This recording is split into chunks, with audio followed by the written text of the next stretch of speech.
Hello. Okay, so that should be... Oh. Yeah! Yeah, Right. there it is! Hello. Yeah, there it is! There it is! We're good! The problem is, what happens when I unmute the TV? We're good! There it is! The problem is, what happens when I unmute the TV?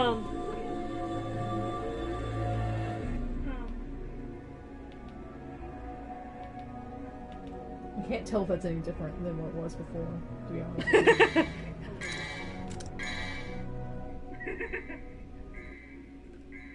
I mean... I can definitely hear myself echo in the audio.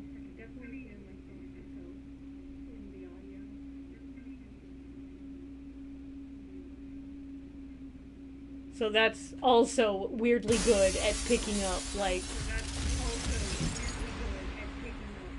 Here, I'm gonna mute my laptop for a moment. Okay. I have my headphones over here. I can use this to double check settings real quick. Oh, Okay. yeah, I know. That's falling apart. Hey. Keep yourself together, man. Don't tell me what to do. I'm not talking to you. I'm talking to your laptop bag.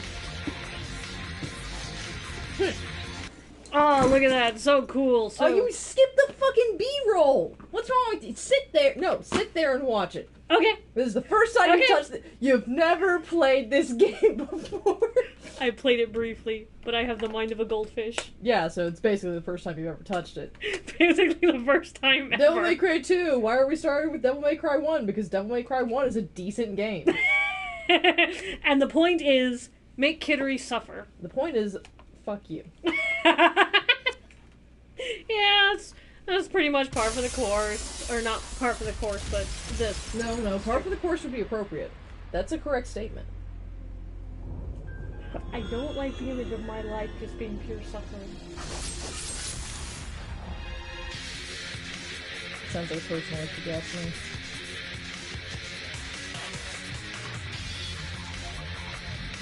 I'm trying to see if... As far as cinematics go, like, it's not horrible to this look at. one was like... They had an actual TV commercial with, like, live action stuff to do all these, like, cool freeze frames.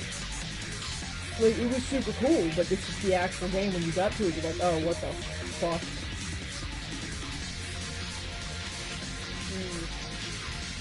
Alright, like... So here's the thing. Yeah. Game audio is really high, we are really low. Okay. We can fix that. Like, we're muffled. Yeah, we can fix that. So... Okay, back to... audio share setting. It's like I can hear an ambient fan. We don't have any ambient fans. Like, we're fine now. But if you open the game back up for me.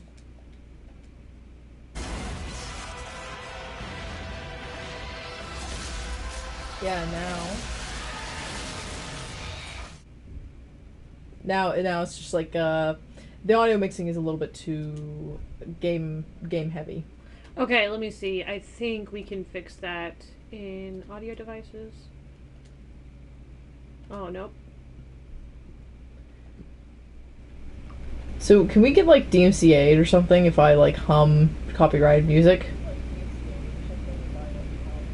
I think only if you hum like a minute of copyright music. I don't think it's like super bad if it's like maybe a couple seconds.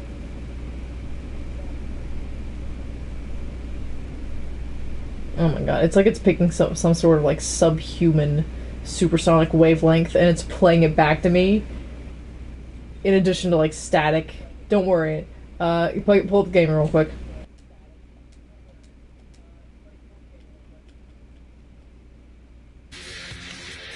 Oh, somehow it's doing an echo of itself.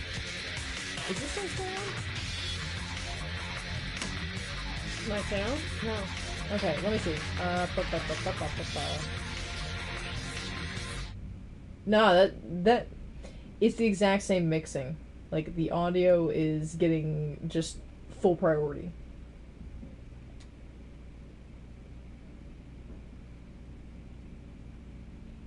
Is this normally an issue?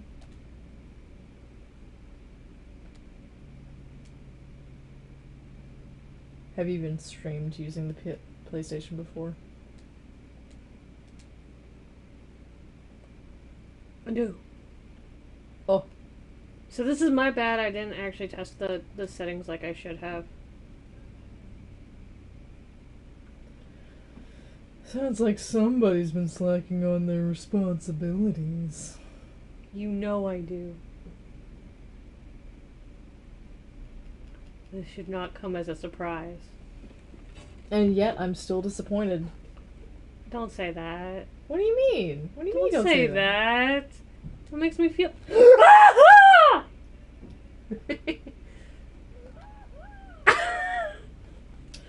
See, you're a weenie. That's cold! Yeah, it came out of a fridge. Good job. You're observational. I'm a weenie and I'm observational. Those are the two things you have to your name. And goldfish. No, you don't own any goldfish. Goldfish brain.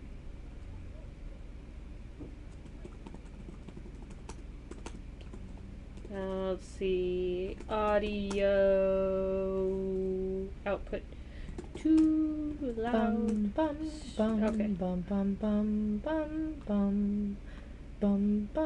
Okay, but I can't do it while listening to myself hum. I'm listening to the playback and it's like, oh no, like I'm trying to keep a tune, but I'm one of those people that automatically will match whatever I'm hearing, and so it just ruins it. Mm-hmm.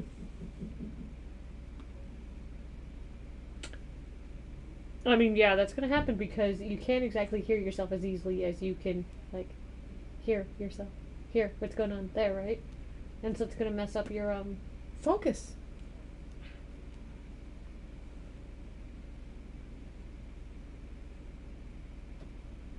How am I supposed to get buzzed and watch you have a terrible time if we don't fix this audio?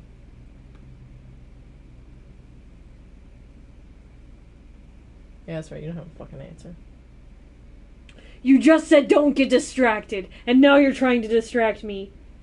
That is not fair. Yeah? What's your point?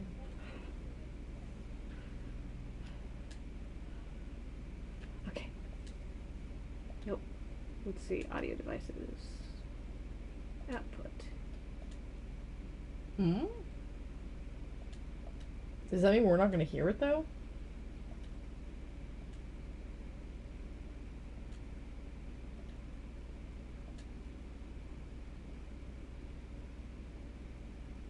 I mean, you're the one with the headphones on, you can hear it on that, but otherwise, that's what it's suggesting here. Put in headphones, adjusting microphone. Yeah, but I don't want to hear the delayed version. I'm not going to listen to this the whole time.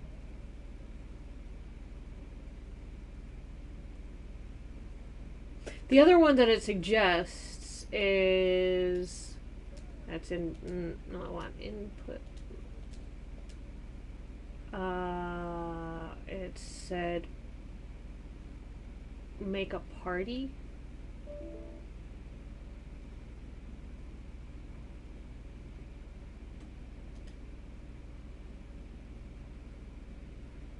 Oh, your laptop's not plugged in.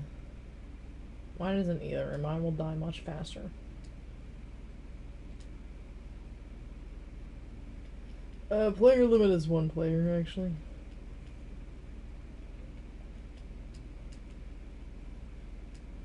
I feel like I actually speak with, like, the lower register of my voice. I definitely do. But yeah, I think so too. Which is probably why I end up with, like, some audio weirdness sometimes. I like how I'm describing as audio weirdness. But, like, I'll talk and it just, like, it's weird sounding.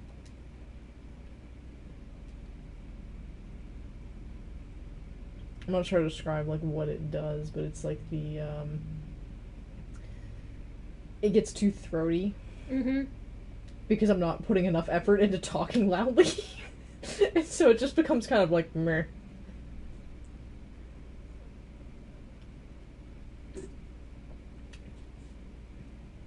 Oh, they only allow you to have a fucking audio mix adjust if you have... That's... It's kind of... Fuck PlayStation, man. No! Sony kind of, messes with us a little bit, I think. Audio mix. Okay. Give it a go. You need to test it to be able to see.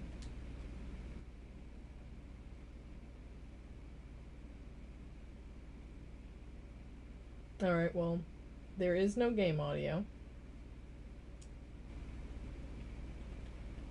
I'd say the thing that's trying to route it through the headphone, or through the microphone, is going meh. Oh, pardon me. Oh, pardon me.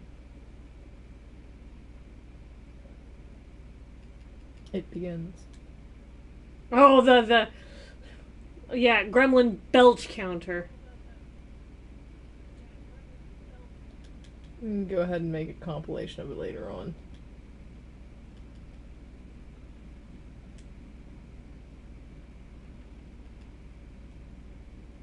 I have the distinct and terrible urge to make many strange sounds. You know what you could do? Turn the volume back on. Okay. It actually does really well at picking up, like, audio. Why did I go to the store?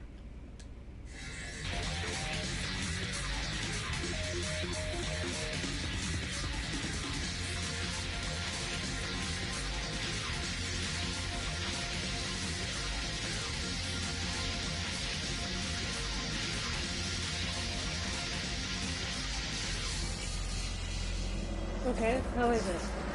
I'm feeling it out. Okay.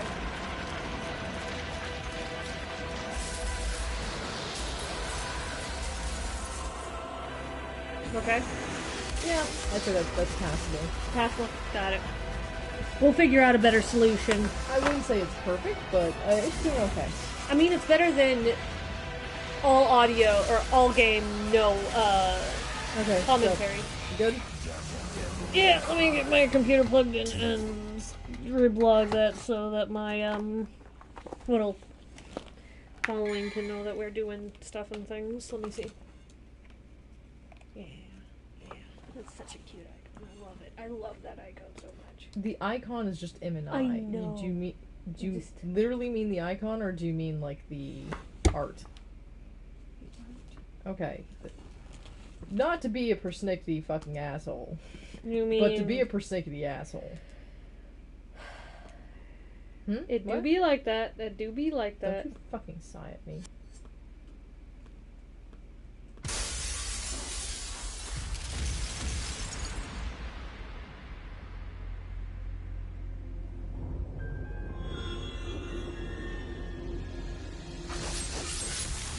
Oh, for some reason, it didn't show it, but yeah, that was posted like ages ago and got literally no interaction. Nice. So good at this.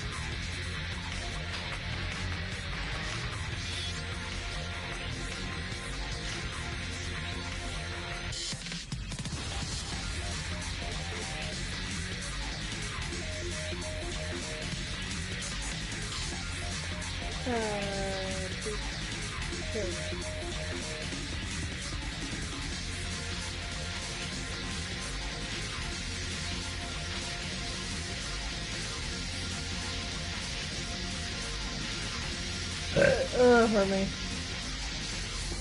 Alright, I think I've done my due diligence, so I'm gonna go ahead and close this up because my laptop is like a power suck. And we should use yours to track any chat. Or just do I wanna see, like, right? You can do the thing where it just pops up on the screen, right? Probably, I don't know, maybe. That was an option when you were looking at the share settings. It is interesting. It's me, boy, the PS5! No, when you were going in the settings, there was a thing where you could tell it to display comments. Oh, you know what? That would be kind of cool, though. I don't know if, like, would it interrupt anything on stream? Good. It's not like you actually need to see the screen to play this fucking game. I mean, sure. Maybe we do, maybe we don't. Oh my god, it's like it's picking some sort of like... Okay. Oh, bro, no, I need a screen filter on here. What am I looking at here? Oh. Dear Lord. I did that because I was trying to do color stuff for the web design thing. Because apparently get used to seeing everything in yellow. I guess I need to be able to show my client the colors of the screen, or the colors that we've chosen. I know. People are so persistent. No, you do not load any files. You are starting from no. Oh. I will smack this out of your hands. Okay. Welcome to DMC 2. Welcome to suffering. This is, the sequel to a well-known and beloved classic. DMC Devil May Cry. I will fucking smack you. Do not test me. When the earth Holy shit. It's Mundus. No. DMC Devil May Cry is fucking trash. I haven't played it, so I can't. It has something to do with squirrel jizz, okay? Like. Wait, squirrel jizz? Yeah! You want to explain that to me? No. Okay, so I'm just gonna have this permanent image in my head. Yeah, they added a girl and she did something with squirrel jizz. It's either that or piss. But I'm fairly sure. Both are horrible! Yeah, but one has some interesting implications of like how did she obtain that? What amount of effort did she go to make that happen? Also, why? Why squirrel? You know, it was important for magic. Okay. That aside, we're learning about the Legend of Sparta. Probably, I don't know. Something. Demons. Sparta, something. It's Dante! Woo! His children fuck something. Yeah. There's Dante, except no wacky woohoo pizza man today. Today we've got depression. Depression Dante. Oh hey, it's a green-eyed redhead. As every redhead is, right? Yeah. That's how redhead works. That's- Yeah, all I got- redheads have green eyes. Yeah, I've totally got green eyes. Totally. She got titty. She got titty. cinematically. This is nice. Yeah, I mean, that's the thing is they really did up the game there in that regard, but they really missed the mark in the execution and why people really enjoyed. Oh my god, that thigh gap. What the fuck? Till next time, son Oh of my god. Sparta. Listen to this awful fucking accent. What was that? Till next time, son of Sparta. It sounds like it's vaguely. It sounds like somebody who thinks that's what a Middle Eastern woman sounds like. I mean, I guess. Alright, so here's the thing, right? You're playing Devil May Cry 2. It's a sequel to Devil May Cry 1. Devil May Cry 1 is where Dante... Let's just be clear. Super good experience. Yeah. First time playing that game, so fun, very easy to get into, you don't need much introduction. Definitely some issues due to the camera angle stuff, but otherwise, good game. Absolutely good game. You play as Dante, legendary devil hunter, and you go fight Mundus, and you beat his ass red, and you put him back in the demon world, and you run off with your mother's clone, and you definitely don't have sex with her. There's definitely nothing weird here. Because Dante doesn't have sex. Okay, got it. DMC2 is no context museum with coin. Like there's a coin for some reason with coins. You're in the museum with the woman. She throws a knife at a map and says, "Until next time, son of Sparta." You don't know who this bitch is. And then mission 1, you're at the top of a tower, and apparently you're going to. It shows you a house. No speech, nothing. How does that feel? No. Well, it doesn't feel good? I think the worst thing, though, is... The stinger? Yeah. I guess I need the information, but, like... It should be, you need to, like, target? Yeah. Oh my god. Like, you can see how bad it feels. It's like... So the thing that I don't like is it's not very snappy in terms of animation. Like, and we don't need to get into technical, but it's not snappy. It doesn't have that punch. It feels floaty. You know, that's why people really didn't like fucking Super Smash Bros. Brawl. Is because of the floatiness, whereas Melee is like raw speed and action. Brawl was like, oops, you tripped! Hee hee hoo hoo! You tripped! Oopsie buddies! Yeah. I have not actually played Brawl. So, okay, so here's the thing. Do you want me to look up how to get all the special shit, or are we just gonna, like, freeball it and what you get is what you get? No, you know what? Make that part easy on me, because this is gonna be suffering. Pure suffering. Alright. At least give me the presents. So here's the context, right? I have played through DMC2, Dante. It was a terrible experience. I completed it for purely educational purposes, so that I could say that I experienced it and judge it in a more educated manner. That said, it is complete shit. I cannot fathom why anyone would enjoy this game. And I don't want to, right? Here's the thing, I actively do not want someone to try to explain it to me or to try to argue with me about it. I simply don't like it. Are there any secrets over here anywhere? I'm gonna set this to fucking show the live so I don't look over and, like, have a vague panic about it not actually... Not actually streaming? Yeah. Yeah. Okay, oh fair my enough. god, it is so weird, the discrepancy between, like, this screen and that screen. I know it's just, like, brightness and stuff, but... But it's like, you know... This is pitch black. The actual TV screen's all lit up and nice. It's all nice, and then you can see, like, the clear red of Dante's coat, whereas that looks almost like... Yeah. Black. When I look it up, like, unlockable, it's... I got all the weapons. I think those were pretty much in your way.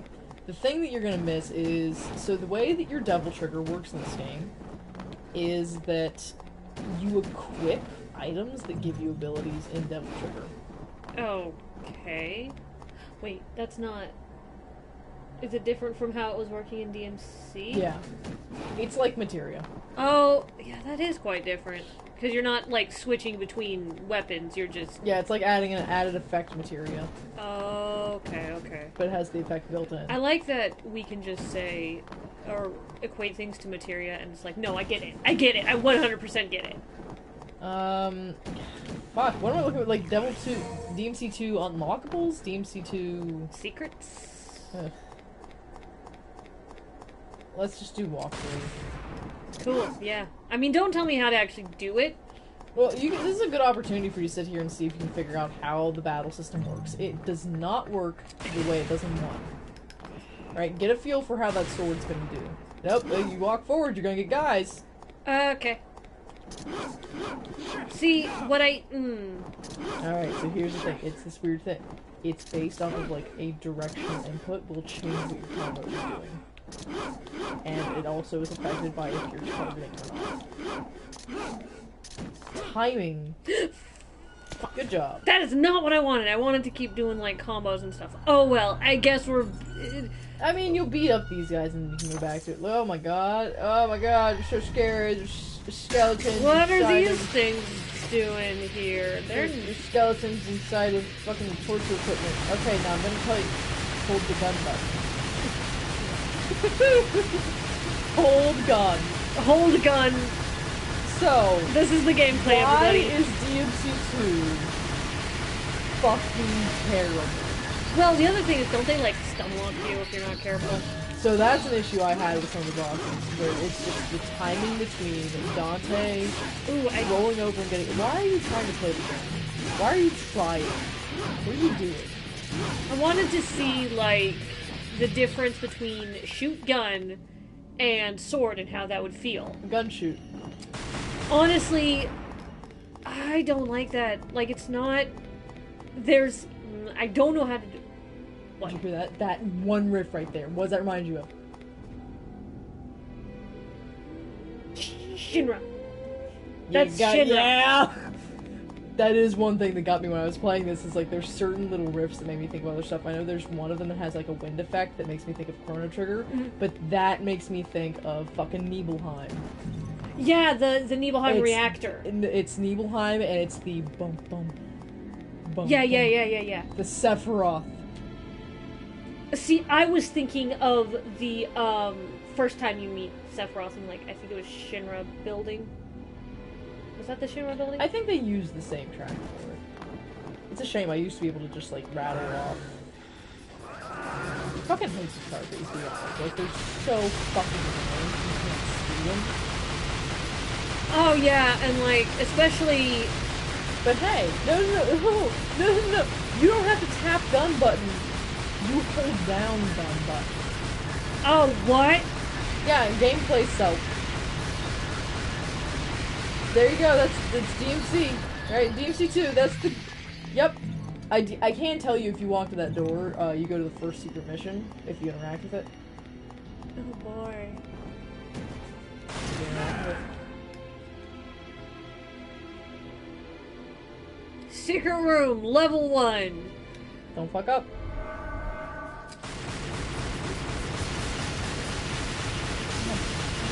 Read all this. Nothing. Do we actually care about finding all the secrets? No, not really. Okay, I'm just gonna say fuck it. Okay, Right? fuck it. If it was easily accessible, I would do it, but like, I can't even put in Nobody the effort. likes DMC2, nobody's going to care about the secret. Yeah, I cannot be asked to put in the effort to get all of them. Look at this game, it's beautiful, it's majestic. It's a waste of graphics, honestly. It sure is something. Oh my god, they can jump! Wow. You got hit, you idiot.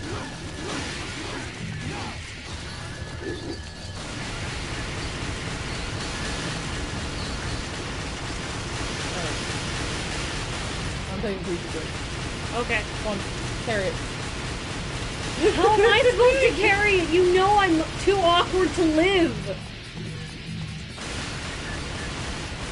Okay, but like one of the things that We've been dogging on this game so much because it 100% deserves it. But one thing I can say is I really like the actual models they've got going on here. I appreciate the level of detail that green crystal orb, crystal with condensed demon fluid, it will instantly recover your vitality. So, demon fluid, is that like jizz? They just said dick juice. You got it. Okay, so Oh, you took that one. Sorry, what? Huh? What? Nothing. Oh, they had a white one. Yeah, you skipped it. Anyway, your red orbs are your demon blood, which you can use to pay for stuff. Whenever you get to a god statue, probably. Green is health, white is devil trigger. So you got blood and then 2 different kinds of jizz. Yep. Good to know. I would explain things, but we don't have anyone here that needs to prove them, so. I mean, we can always, like, pretend people are here. They'll be here eventually, one day, maybe. Jump in the river. Oh, no, my boots are wet. I thought they were red orbs, Daddy! There's a red orb. The idea of telling you jump in the river. You immediately jumped out and there's just nothing. I immediately jumped. Why do I always do what you say? Because you know better.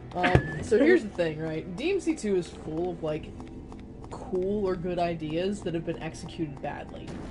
Like was it the wall jump that... Yeah, so there's animations that are made in this game that last throughout the, like...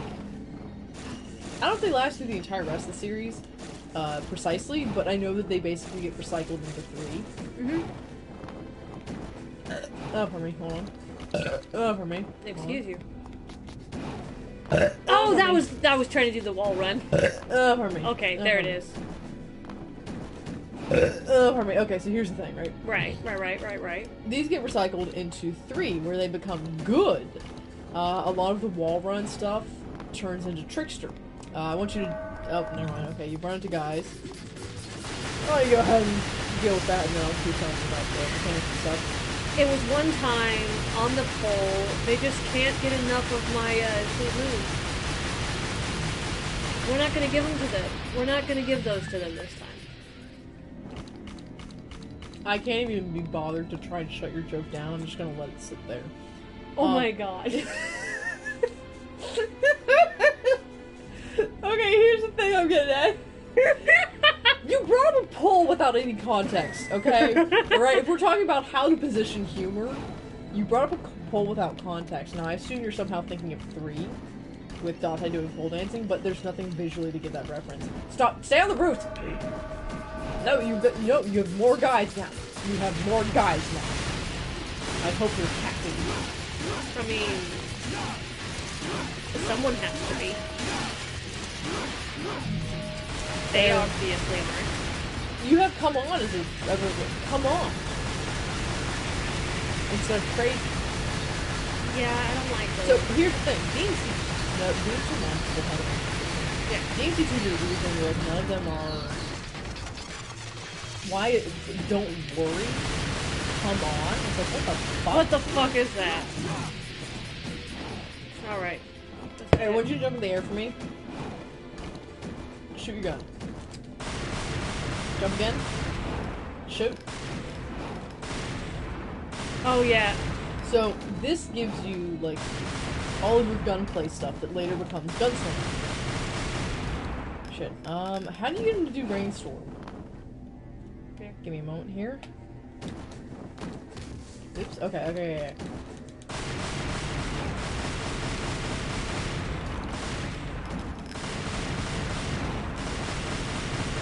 Does he not do the twirl in this one? Maybe they implement the twirl. But that's the thing, is they give you the beginnings of Brainstorm, because they gave you the gunplay. Your circle button has been used for a dodge. ew, gross. But that is what turns into trickster style. Obviously, we have the swordplay, and there is no roleplay. But it's like, they had ideas that are super good and beloved and stay for the rest of the series, right? Right. But the initial implementation was dog shit. See, that's the thing, is like, the animations for, like, certain things, like the wall run. Like, that's a nice... I like that animation. It's very snappy. It's very nice. It's just... the animation for the guns are... I actually like that. It's like, it's subtle, but it's not... It's nice that you can visually tell the difference between every item. Yeah. I don't like the weapon animation because it doesn't feel... It's not as necessarily bad, it's just it doesn't have any... Yeah, For no. a video game, it's not what you want it to be. Yeah. There's a level of... I guess that goes into the core rules of animation, where it's, you know, you gotta have anticipation and impact. Follow through. Yeah, follow through, impact, you know, all that fun animation stuff. And because you're trying to trick the brain. Oh my god. Go back. I'm just red orb. Yeah. Why am I doing this for a game I don't care about? Because you love my misery, and you love telling me what to do.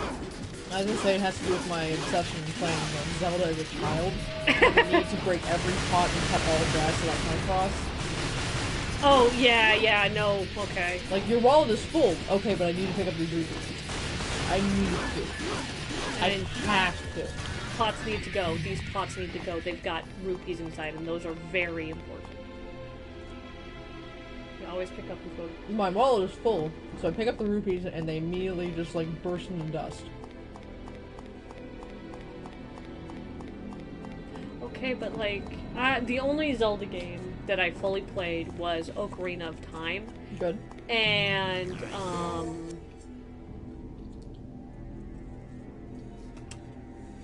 the Piss Orb. We got ourselves the Piss Orb. A piss orb? Yeah. Alright, Dante, stick your dick in, add yours to the pile.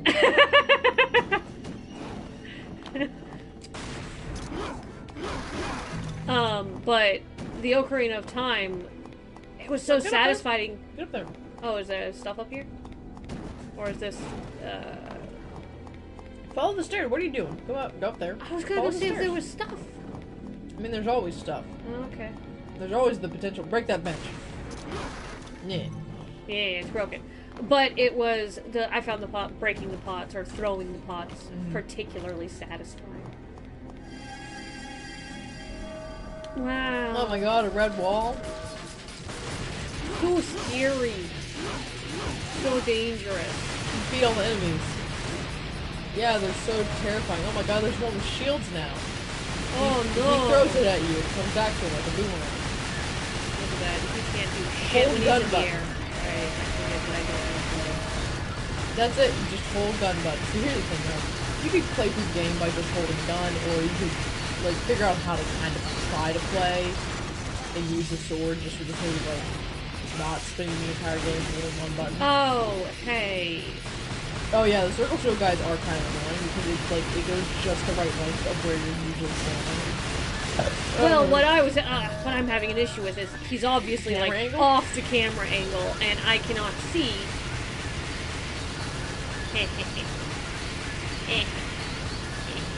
Okay, this is Are you having fun yet? no.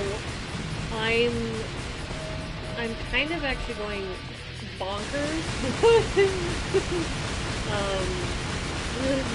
It may not sound like it from the tone of my voice, but I am actually getting a little bit irritated because the sword doesn't really work, and the camera angle is horrible, and like there's no real good way to position myself. Yeah, but like it's older DMC as part of its charm is you can't see what you're doing. You just have to guess Didn't you die against Phantom like 5 times? because I couldn't see Yeah. the camera. You fucking pussy. listen. Yeah, I said it. How dare you? How dare you? How dare you? I said it. How dare you? What are you gonna do about it, bitch? Yeah, bitch. Don't speak to your mother like that. I fucking love that video. God, it's such a fucking trip. The first time I saw that was sometime in, like, God, that must have been... I'm trying to think who was around. Okay. It might have been senior year. Can I not interact with... There we go. Use the interact button. It was like senior year or something. I think I watched it in the middle of the night in my room. Oh, I don't like this UI. I don't like that at all. Oh, come on! It's that good old tacky. No, You want to power up your gun? I mean, it's the only thing worthwhile, really. Let's be real. Alright, so one thing that DMC does have to its name is it made a decision on the name of Dante's iconic sword. Two did? Yeah, the Rebellion. Okay. It was named right here. This is where the design for the Rebellion came from, actually. He didn't have that in 1. So this is, like, probably where one of the good things about 2 is... Like, that's the thing, is 2 is a whole lot of some good ideas and just general, like, lore building done really, really badly. If you can And I pick think it was Itagaki? Mhm. I think that was his name. Wasn't there somebody who had, like... His name starts with an I. But he's the one that directed this game. He built DMC2, and it was an utter fucking failure. He came back and like, guys, we cannot be known as the people that made DMC2. So they turned it around and made the fucking knockout that was DMC3. I thought part of that was that, like, the original director had been pulled from the project. And Kamiya? then the new guy had, like, maybe 3 months to put shit together. They, like, for some reason, they didn't contract Kamiya to direct the second game. So, original Dante in DMC1, he's based off of, like, Kamiya going, ooh, he's like a cool British guy that, you know, you'd really like to get a beer with, and he's always pulling, like, little pranks and stuff. Like, that was the concept. Mm-hmm. Was cool dude, kind of reminds me of, like, a British spy or something. Fun to get a beer with. Bit of a prankster kind of deal. Quippy, and I think doesn't curse and doesn't smoke was somehow part of it, right? The anime pretty much completely blasted that up its ass. And then DMC5 was like, yeah, sorry, the anime's canon, guys. Because Dante is apparently a fucking alcoholic. I mean, after everything he's been through and killing his brother, I would see why. Spoilers? Oh! For a game that's, what, 15 years old? So, you may not know this, but, Aerith dies.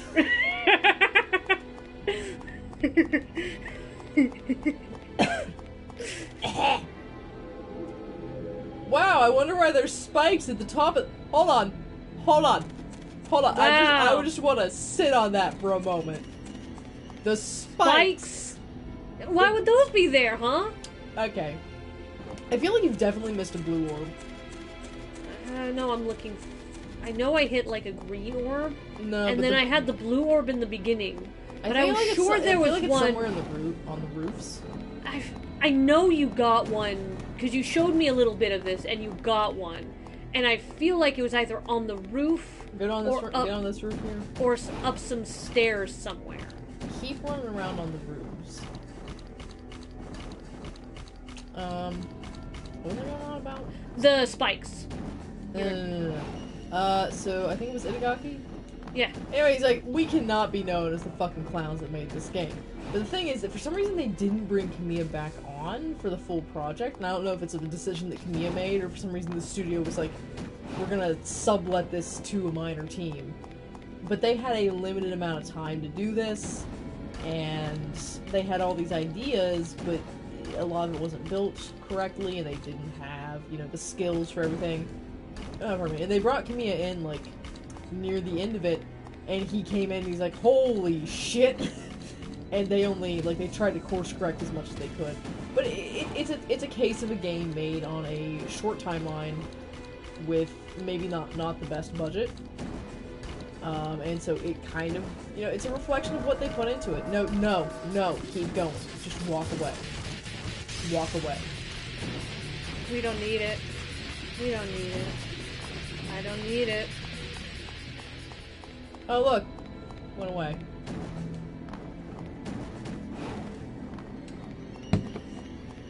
Oh no. How long have I been drinking this? Feels like I've drunk this relatively quickly. Yeah, it does feel like you've drank that relatively quickly. It's fine.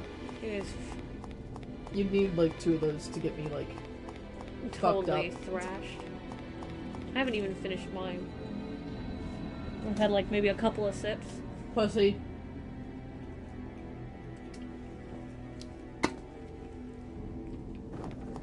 Listen, I'm playing a game. I need both my hands for this. It's not like I can levitate the... Why do you disrespect me? Because it's my house. I mean, fair. Wow! Oh my what god! a Oh my gosh! Shocker! Spikes! Shocker, that's a Spider-Man villain. He is! Oh yeah, no, that's very different from, Electro? yeah, Electro. 2 different villains. I was thinking they were the same for a Oh minute. my god, it's Devil Monkey. Oh no. Oh no. Oh no. Oh no. I'm in so much trouble. Oh no. Alright, so here's the thing, do you want to try and actually like, figure out just play the game before, or are you just gonna sit here and like... I'm gonna, just for the sake of like the entertainment value of... I'm gonna be honest, there's not a lot of entertainment value in hold gun button and hold gun. So well, yeah, I'll try to play it because like I need.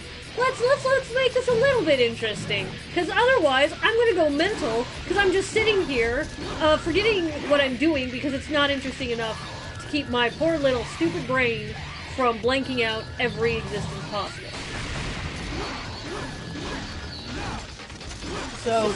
So mundane. If I'm remembering correctly, directional input is what influences this. Timing is not important. Yeah, I keep trying to play. I keep trying to do the combos for like DMC one? yeah. Yeah. And it's not working, and that's pissing me off. The fact that they went with directional inputs instead of like the combos it's throwing me off, and it's making this a lot more annoying. Yeah. I can only imagine what it's like. I remember you sending me messages about that. I don't remember the exact messages, but I remember you. I can imagine. I remember you sending me one. I don't remember which boss it was. Oh, it's like the first boss. It's a gorilla.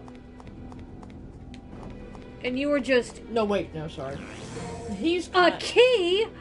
Wow! I don't like this UI. Hold on. How does a key unlock bars that have fallen down? No, I want go. Go. How does that work? What does the key do in this case? What the fuck? There's no mechanism. No, there's a keyhole right there. But why did the bars go up?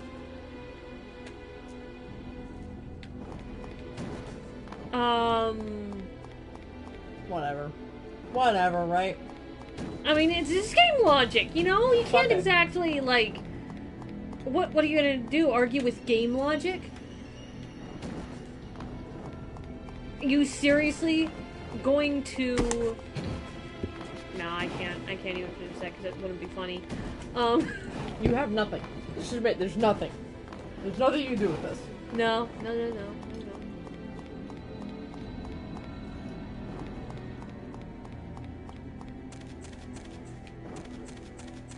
And here's the thing, right? I don't like... Ooh, that sounds like a wettish kind of like... Yeah, that's kind of like, ooh.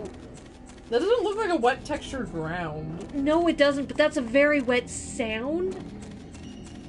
It's What like is that? What? It's supposed to be sand, isn't it? Yeah. It's not a good sound. Yeah, like old games doing a bad job at. It's just sound design.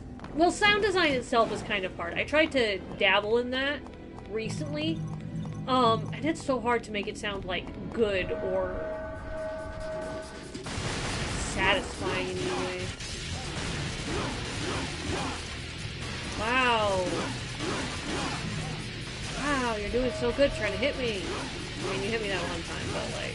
The ones with the turtle shields are actually much more successful than these guys. The ones with the big ol' axe things, they remind me of something you would see in... They remind me of something that's in DMC 5. Yeah. Well, that's not where I was going with it. I was thinking of... So there's this old Nintendo game that my family used to play together called Gauntlet. Okay. And it was 4-player, and you can be, like, one of several different races. Like, you could be an elf, a wizard. Think of it like a D&D kind of game, but for Nintendo. Anyway, the models look like these skeleton guys, or these skeleton armor guys from... I think it was, like, level 4. Go back. Run around the rooftops. Right. There is definitely a blue orb around here somewhere. I do not remember where it is.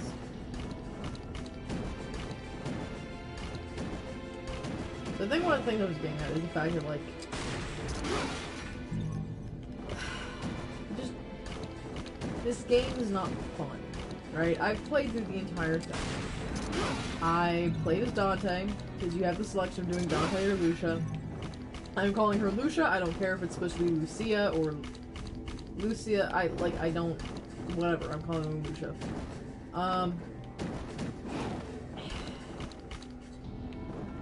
It's not fun, right? Mm-mm. It just isn't. It's tedious and kind of obnoxious, and this is an infinite spawn, so ignore it. I ended up forcing my way through it, and the only game that I've really had the experience of just, like, I'm playing it for the sake of finishing it at this point, as much as, like, you know, I could get lynched, but luckily there's, like, no one here to get mad at me. Final Fantasy VI is, like, the only other game I've done that with. Final Fantasy VI, a beloved classic. Oh, honey. I didn't care much for that game because it's old, and it's really easy to abuse the mechanics. And so I abused the fuck out of them. Oh, honey. And to be fair, like, they had a little bit more of, you know, they had a claim to fame of being one of the first games to have a complete overworld shift in your second half of the game. Mm-hmm. You know, it's considered a very influential game. You'll notice that you've never played FF6, right? I haven't played any of them except for 12 and 7. Okay. So, you played Undertale? Yes. The entire weird-ass fucking opera scene? Yeah! That's FF6. Oh, what, really? Yeah, it's just straight up FF6. Oh, I think that's supposed to be like a red or green. Hit it as much as you can before it deactivates on you.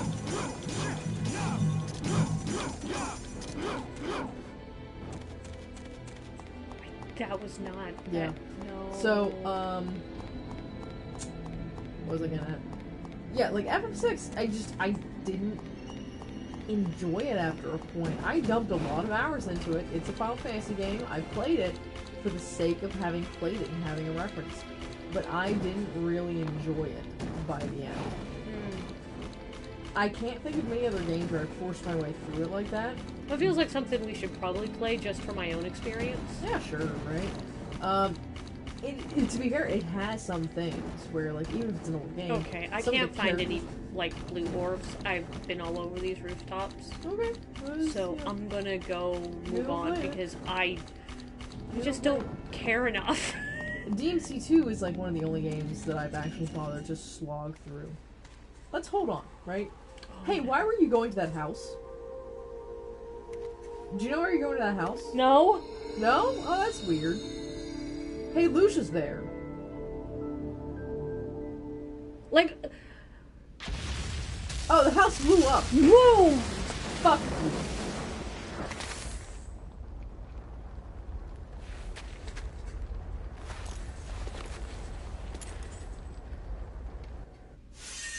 Oh, that's it. That's it, that's it. mission 1. That's it.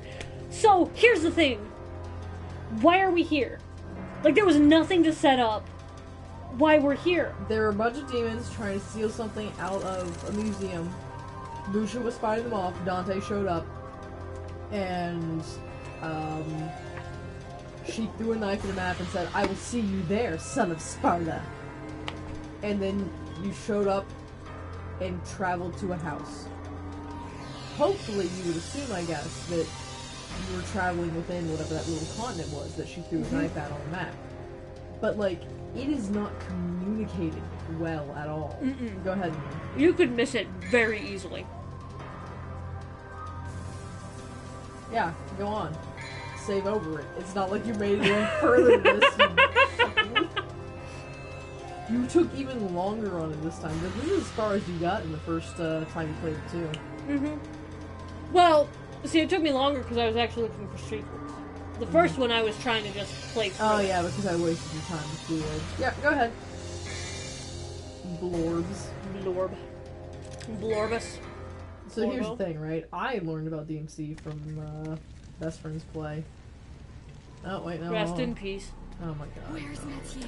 God rest our soul. Oh my god, where's Mathieu? Who is Mathieu? Good grief. Who is this old lady? Somebody made a big mess, didn't they? Didn't say. Sometimes I'm trying to be like a weird cross between French and Middle It's just Eastern. taken a while to find this place. It's sure taking a while to find this place. You have arrived, son of Sparta. No, we're not concerned about the exploding house? Okay. You knew him? I sound so wooden. I don't like that. We are the guardians of this land, Vidumali. Our clan once Vidumali. fought against the demons with Sparta, son of Sparta. We are a ask little this cult that follows favor Sparta. of you. Except we're good guys. See, there's a man who's There's a man. transformed our land into a demon's paradise. Is your His land name is a Arius. fucking... And New although York. he Yeah, is like- the president of an international public. You've even got the Oh my god. Generic international public corporation. Deal with Arius and his master for us. Will you do it, Dante? Looks like it's your lucky day. Why do you have a coin engraved with Trisha's pose? I am very because God. It because- leads to a harbor. she's hot. If you are successful, I will tell you a story about your father, son of Sparta. Yeah, it's like weird fake French accent. Okay.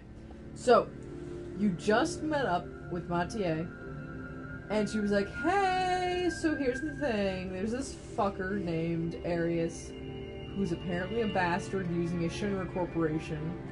Can you get rid of him and his master? Yes, no." Dante flipped a coin and went like, "Yeah, I guess, fuck it. Heads or tails, man." And she's like, "Cool, cool, cool, cool, cool. If you go down that hold over there, you'll be at a harbor. If you're successful, I'll tell you a story about your father." And so you have Dante going, "Daddy?" No, I'm sorry. Virgil goes, "Daddy." Dante goes, "Mommy." But they both actually go, "Mommy," as you find What out later. mommy? So, also, your mission intros have this weird, like, the aerial heart will give the hunter the chance to reach the sky. Like, fuck off. It's kind of like pretentious poetry going on. Instead of just straight up telling you what the fuck is happening. So you use your red orbs to pay for upgrades or for items. The only items that you will be paying for would be for orbs. Blue orbs and purple orbs. Do not waste your money on. You do not use items in this house. Never. No. Not ever. People can choose to, right? That's fine. Oh, yeah, but we'll All right, judge them so- harshly. Here you are. Here's the next mission. Wait. did we get from a house to underground? When did this happen? Do I... Oh, okay. Yeah, that was a breakthrough. I thought it was, but it, like, didn't break almost immediately. So here, the first time I played this, I missed that, I guess. Like, really registering what she said. You very briefly get a shot of a staircase going down to the ground. Now, the thing is, I didn't catch, right? Maybe I just wasn't paying attention, but I didn't catch her saying, like, why the fuck are we going down here? I didn't catch it. I didn't catch why we're down here, just that she's like, here's an entrance. If you were successful at who you scared by the fucking thing is like, what am I fucking doing and what the fuck? Why Where am I? There is no... Where am I? Why is this here? Why am I going down here instead of going home? Dante just wants to drink and eat pizza, man. He's sad. Same, actually. Oh, well, if you don't want to play the game. See, that's actually... So here's the thing, right? Why am I having you play a terrible game? Because... Oh, well, you fell in the pit. Here's the consequence. So if you're playing a terrible game, how likely am I to take control? Not very. Yeah, there you go. Because otherwise, I will be grabbed. Oh, yeah, you will. Oh, yeah, you will. You call me handsy, buddy? Yeah. Maybe a little bit, I was gonna say fisted, but that's not what I meant. That's what my brain gave me, though. It's an interesting one, alright. Oh, it was trying to give me ham-fisted, but that's not right either. No, you only landed on fisted. That's all you got. That's all my brain gave me. You're just in like some weird fucking cistern. Oh my god, peace! Hold on. I keep forgetting that I know. Yeah, because every other fucking iteration of the series makes you press the gun button to use gun. Yeah, so like, each time you shoot, you press the button. Oh, is that everything? Yeah. That's There's just some bats. Okay. I just thought there was something else, like, in the background, because the music was still playing. But, like, why are we here? What is my purpose? She just said some nonsense and then triggered my daddy issues. You know, I used to fuck your dad when he was a young man. Well, when I was a young woman. Anyway. When I was young and hot. Anyway, there's an evil demon. Well, Arius is a man who's conniving with demons and runs a mega corporation. Generic mega corporation. They don't give it a name. I think that's just like one of the most telling aspects is like, it doesn't have a name. They just call it like mega corporation. It's like, really? God damn, guys.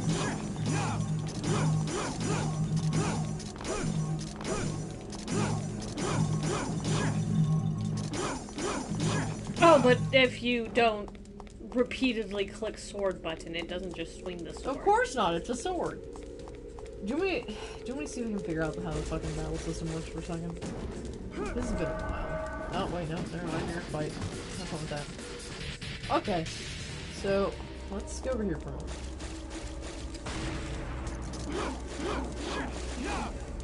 So... Swish, swish. Okay. Swish, So swish. that's just mashing, right? Yeah, just smashing. If you target, you can start doing directional inputs. Because just mashing, or doesn't matter which way you go, mash button without target is just mashing button. Yeah.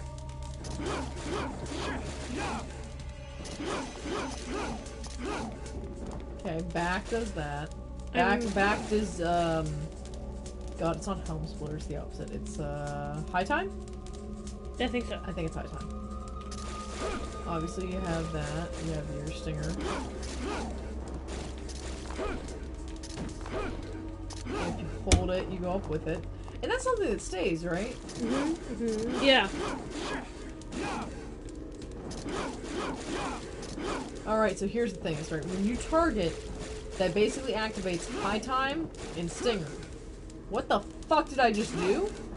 Wait, Pardon? He just did a shoulder bash. Yeah, how'd you manage that one? I pressed... Oh god. Hey, How we do I got someone do else. this Hi. Oh my god, don't be a fucking creep. Fucking creep! No, the point was to sound vaguely like a creep. I don't even...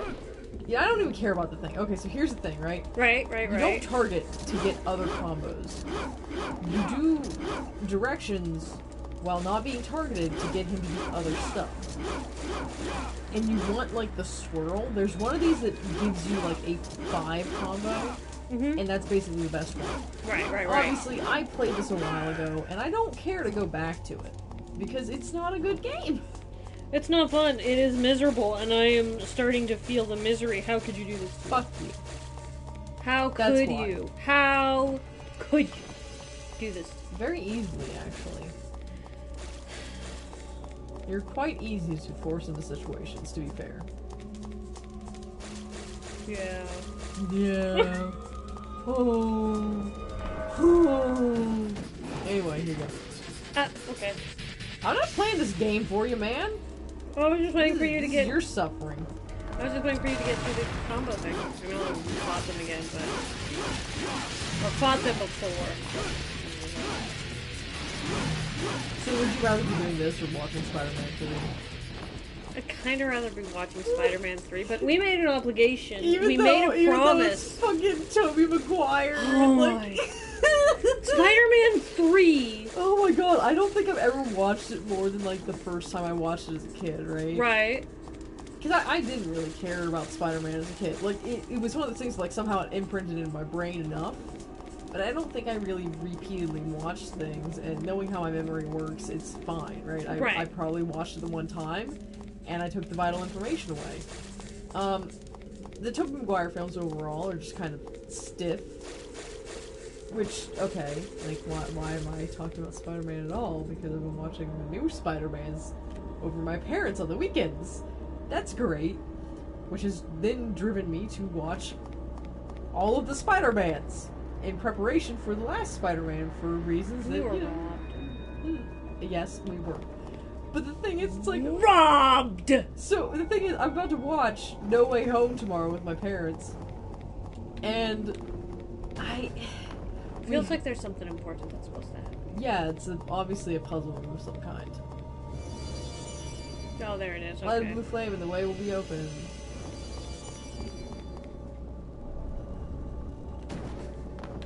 Yeah, figure it out, dummy.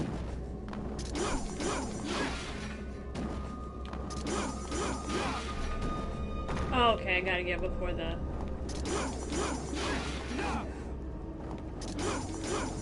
Faster. Do you like how well this game communicates with you? You mean like not at all? Yeah. Fuck you. No, guns won't help you in this case. But I'm watching, you know, all the Spider-Man movies in preparation for No Way Home. And I'm about to watch tomorrow. I've watched the 2012 and the 2014, I don't understand!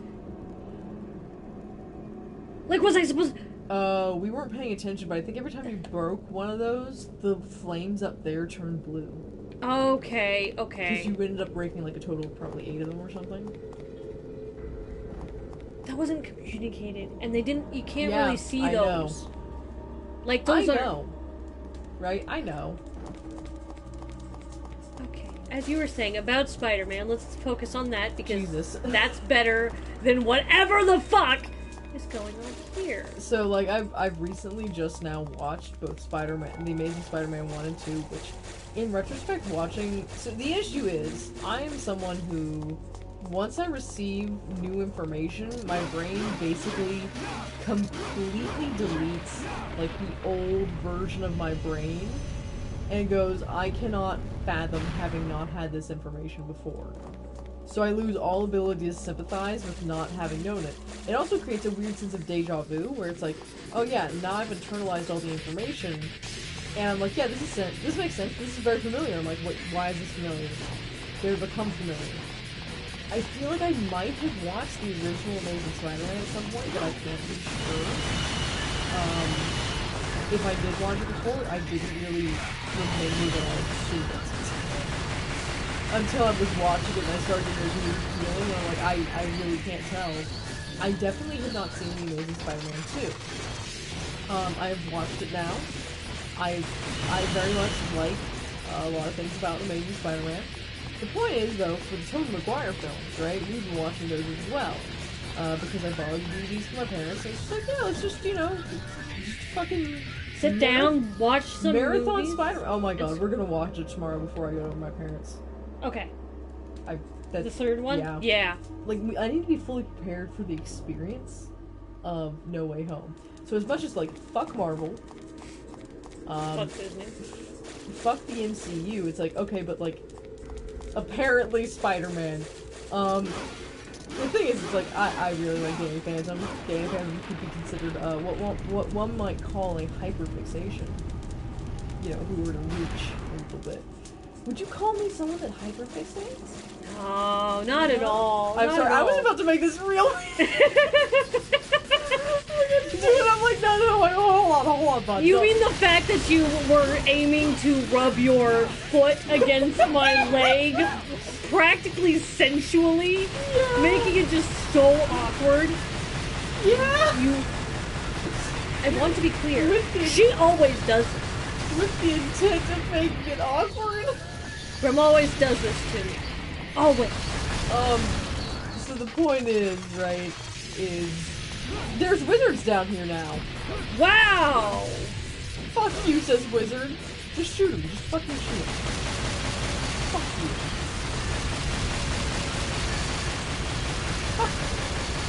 Oh, he got gun launch. It's like stun launch, except you use a gun for it. Anyway, so back to Spider-Man, because Yeah, like, I don't remember the third film that well, beyond what has become internet meme-worthy, which is, like, the Tobey Maguire cheek jiggle. and that weird Tobey Maguire dance. Yeah, like, The weird edge dance. the dance of him walking down the road, or walking down the street, like, making hands at women. I know that I in my unfortunate obsession that is now onset due to Spider-Man stuff, and actually being exposed to Spider-Man movies again at an older age, I've seen clips of the commentary track of the Tobey Maguire films where they're like, are women disgusted by Peter or, like, charmed by him? And you have Tobey literally go both. I think it's both. Because he's like, he's so edgy. God, it's fucking ridiculous. I do think it's fun to point out the fact that Tobey Maguire's haircut in that movie is the exact same one that Harry In the Amazing second Spider-Man has, except Amazing Spider-Man wears it in, like, Harry in the Amazing Spider-Man wears it the way, like, it's a haircut. He's not super edgy, it's just a stylish haircut. Yeah. Whereas, like, Tobey Maguire, like, dear lord, kiddo. It was the the edge. So here's the thing. How can you get the exact same haircut and one look like Mr. Edgelord while the other is like, no, this is just... I mean, fair, Harry in the Amazing Spider-Man is a little bit edgy, but, like, in the actually a problem way. Oh my gosh. That's kind of hot. Though. Harry in the Amazing Spider-Man just going full-on murder. It's like, okay. Hi, children, it's murder time! Alright. You went 0 to 100 so fast. Yeah, I mean, so here's the thing, right? I don't have a lot of, like, I don't have a lot of personal investment in Spider-Man.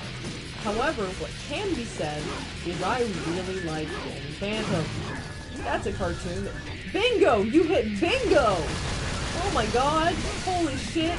That's the highest you've gotten on your score wheel yet. Oh, I haven't been paying attention. It's just... Don't worry! It's the fact that, like, in this game, it's... There's something off about that. Don't worry. Come on. It's bingo.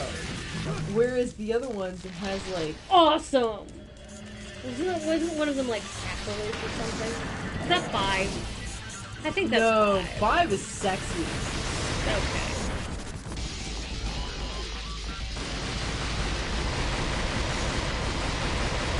Because at 5, the style system is like fully developed. Sacrilege sounds like it might be some shit from the DMC Devil May Cry. That was the DMC Devil May Cry. Terrible. Oh my god, a goat man. No, just hold on. Right? Just hold on. He wants to hang out off screen. He gets gunned. Yeah, you don't give him the respect and the proper price. But If he wants to be a little bit, he gets treated like a little bit. yeah.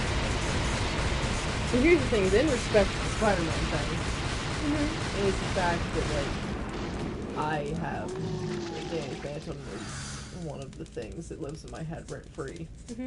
And so it's like, oh no, I feel like I've been taken advantage of by Spider-Man. Because it's like, Danny Phantom's just a rip of Spider-Man, right? Yep, pretty much. And having actually interacted with, like, watch the Spider-Man movies at a point in my life where I'm actually like, oh, okay, I'm consuming this media content. Let's see how worthy it is of my attention. Now I'm like, oh, damn. Oh, hey, look at that! We got a devil trigger! Apparently. Maybe. What the fuck? That's how Devil Trigger works, right? Right? That's how his Devil Trigger works, right? Aerial Heart, a magic stone with... Hey, you got, like, a materia for flying. Yeah. Basically, if you equip this, you get Fly in your Devil Trigger. Oh, and it's gonna teach us how to do that. Use the HM Fly to teach your Devil Trigger how to fly you from one town to the next.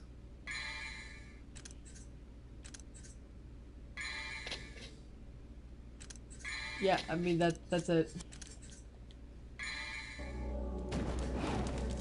Oh, wait. You use Devil Trigger. Fly. Fly. So the Devil Trigger is obviously, like, completely different than whatever you had in the first game. I do not care for this system here. It's completely different than what you had in the first game, right? Right. Like, visually and everything. The fun thing is he has the hair area.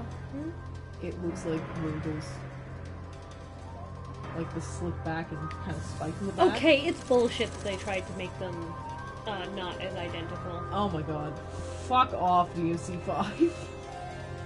Like, the only explanation being that Virgil lost his body, right? It disintegrated, and so it was rebuilt based off of, like, kind of like memory image stuff. Yeah. And so it might have looked slightly more like Sparta than necessarily what Virgil looked like initially. Yeah. I would argue that they were definitely identical twins. They are not fraternal twins. Fuck you.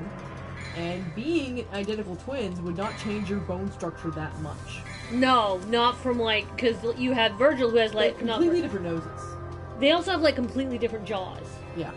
That jawline, most twins, from what I understand, or what I know, the twins that I have known... Identical twins. Usually have, at the very least, the exact same jawline. Like, they might have slightly different, Close this up and keep going. What the fuck are you doing? What? Slime. No, you were playing a game. Don't stim. That sounds actually... It sounds vaguely dirty when you say it. Good. It should. Well, Okay, mission 3. Alright. You exited the fucking cistern, and now you're just here. I want to climb on the pole. Sorry, this Dante isn't fun like that. He doesn't do the pole swing. That's so This is not a woohoo. This is the depths of depression. I drink 2 bottles a day. He drinks 2 bottles of Jack in an hour. 2 bottles in an hour. I'm probably totally drunk right now. I'm completely blitzed out of it here again. He might also be vaguely high. We don't know. He probably drank bleach, let's be honest. He would do it. Where's that coming from? Probably the goat man. Just send him out of here with you and probably the goat man. They didn't do that before. Was Just that keep walking. Like, just keep walking and holding gun. Alright, goat lane HP isn't going down. Go find a goat lane. It's right over there. So I made the executive decision to not take out Toasted Bay so that I could drink this evening. And I can just, like, every time I get a really bright flare from the TV, I feel the ache in my head and it's like... Drink some water. It could be dehydration. I'm always dehydrated. And that's a problem.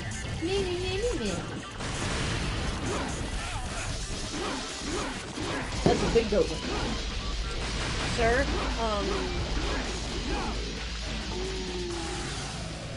Oh, he's gone now. Oh, no, it's done. Okay. there were two guys behind me! No. Okay. Interact with that door for me. The gate is firmly shut. This gate is controlled somewhere. From the station. What station? I was really hoping it would just leave it at it is controlled somewhere. So that one's progression. Okay. Oh, I didn't mean to hit that. No, I Oh, didn't. fuck you. Fuck you. I didn't mean to! Idiot. Listen. You didn't know this already. Also, like, they've completely changed the way that works. Like, the space structure is, like, completely weird. And I think I had some issues with this guy with, like... Wasn't there like a butterfly? Okay, so the thing is, he'll hit you with that, air attack, like the air ball that he just, like, spit out as the fight started. And if you get hit by it, the amount of time it takes Dante to pick his ass up, and for him to spit out another one of those, like, air blasts, because, you know, his attacks are based off of, like, this attack thing, like how the boss AI works. It's doing a certain attack set based off the distance and interaction kind of deal. He'll basically do his next attack, and you do to get hit again, and you get up. And so...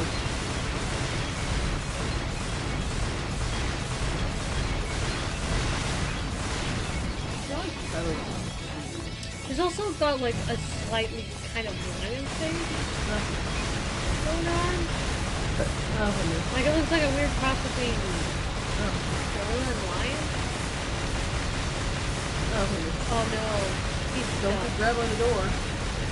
He's stuck. I can just Hey, it's no less and no more than this game. complete disrespect. Oh, fuck you. Yeah, Fuck but he's you, still. fucking idiot. But still, he's stuck. Nice. No, he's stuck. Oh no, he's free. Idiot.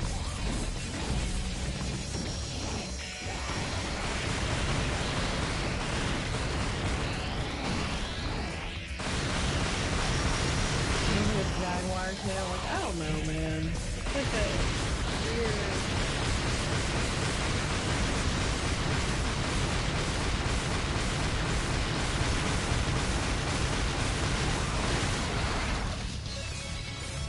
I don't know, you can always do team two with that, that's funny.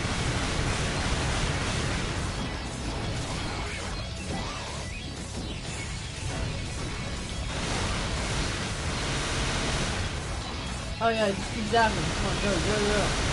Lightning gun. Look at that fucking boss health bar vibrate.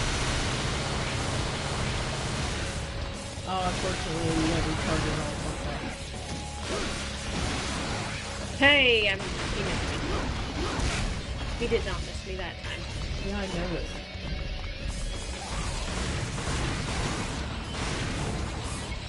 Okay. So you were on about, like, Danny Phantom and Spider-Man. Basically, because Danny Phantom is one of my many fixation focuses. What is he doing? don't know. Okay.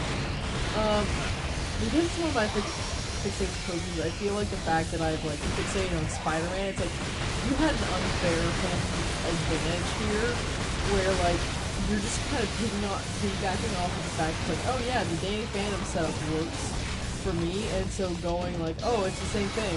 It's like, oh, god damn it. But the Andrew Garfield one, 2012-2014 Amazing Spider-Man films, I have particularly enjoyed those because I care about character dynamics. As much as the Tobey films are classic, rewatching those, it's like, this is so fucking shallow and uninteresting. Like, I can make excuses all day. I can explain away the decisions they made if I feel like it. But at that point, I'm providing an explanation. I am giving the writers credit they did not necessarily earn. I'm basically just making excuses for whatever decisions they made. Any plot holes or issues with the story are their own, and, you know, it bears pointing out and talking about is the fact that the story within the original Spider-Man's, that's pretty shallow. It's very classic, and I guess you indicated that at the time it was pretty revolutionary. Yeah, from what I've understood, for the time, it was revolutionary for not just superhero movies, but technically as well, yeah. The issue here for me is, like, I care about character dynamics. That's what's gonna hook me. Is there a character that I give a fuck about? And do they connect with other characters? What I care about that motivation, the human aspect almost. And anything that's kind of event-based storytelling usually doesn't appeal to me a whole lot. You like character-driven plots versus, like... Yeah. And so... Character-driven versus plot-driven, that's what I was trying to say. Yeah. So the thing is, like, the Tobey Maguire ones, like, Tobey's a classic, right? Don't get me wrong. Yeah. He is a classic. Up until this point where I have fixated on Spider-Man and now I've completely, like, mentally adopted the Andrew Garfield version. It's like, oh, that's a Spider-Man that can exist? Tobey Maguire is still, like, the poster child of what is classic Spider-Man? What is the intent of Spider-Man? It's like, it's a geek, right? It's a guy who's geeky and doesn't really fit in. He's maybe a little socially awkward. Oh, super fucking... He is too so awkward to live. Too awkward to live. Likes the popular pretty girl. Like, it just, like... Yeah, he's still that vision for me, but looking back and watching the movies now, it's like... The timing of everything is, like, weird. It rests too much on empty space. Things feel shallow. Arbitrary. Honestly, the highlight of those films so far was Harry. Because he is the most interesting character. Because he What about Harry? What about Harry's needs? Can we talk? I'm gonna just pause real fast. Alright. Can we talk for a second? You had Mary Jane and you had Peter, and they were so wrapped up in each other that they did not even once ask about how Harry's doing. Like, his dad dies. You don't see a single either of them really, like, you see them at the funeral.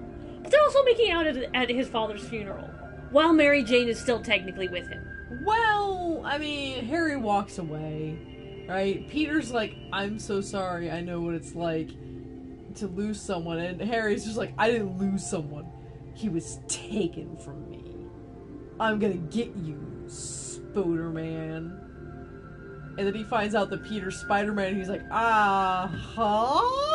He seemed a lot more conflicted about that than, Oh yeah, that's one of the things, is like, this Harry, like, he has the most depth. Like, the most obvious depth. Yeah. Of any character. I'm not saying that Tobey Maguire's Peter doesn't have any depth to him, but the way that the movies treat him, he feels shallow. Regardless of what may be there, the narrative feels very shallow because, probably because it's so focused on the romance aspect, and I could give, like, two fucks about it. At least, like, classic romance there is just it's boring. It's lame. Well, it was also really not a good romance, especially when coming from like Mary Jane felt very. She was dating fucking Harry, and then the constant things like she keeps like randomly going back to Peter for some reason. And we didn't even really. This dweeb that she doesn't really know or like, because for some reason is intrigued by. And like, I don't think they did really well setting up any of that why. Yeah. On the other hand. I'm just not picking up these dialogues, like they're going around because you're not picking up to see it. I didn't realize they were going there. They're drops! Of course they expire, you fool! Okay, there's gotta be a, yeah, there's the blue orb. I was gonna say, there's gotta be one around here. Go to the left a little bit. There you go. But now you know that blue orb's over there, so you gotta go get that. What were you saying? Oh, I was just saying that I really don't like Mary Jane. In the Tobey Maguire films, yeah. No, like, period. Yeah, she kind of doesn't deliver. So here's the thing, right? I've managed to hook onto the films, the Andrew Garfield films, and I'm like, oh yeah, no, hold on. This Peter's interesting. This Peter would murder in a second. Okay, Like, okay, are we saying that's the reason? no. Are we saying that's the reason why I've hooked onto it? I'm like, oh yeah, but like, I could vibe with this. Listen, you like power. We've established this. Have we? I've established this. I can't imagine what's driven you to think this. I can't imagine. I don't know why you would think that. I've done nothing to deserve such, Shit, is slander written or is libel written? I think libel is written. Yeah, libel is written. What's the way that I mentally categorize those as like libel literature? And therefore, Okay. like, that one's written. Slander is spoken. Yeah, okay, yeah.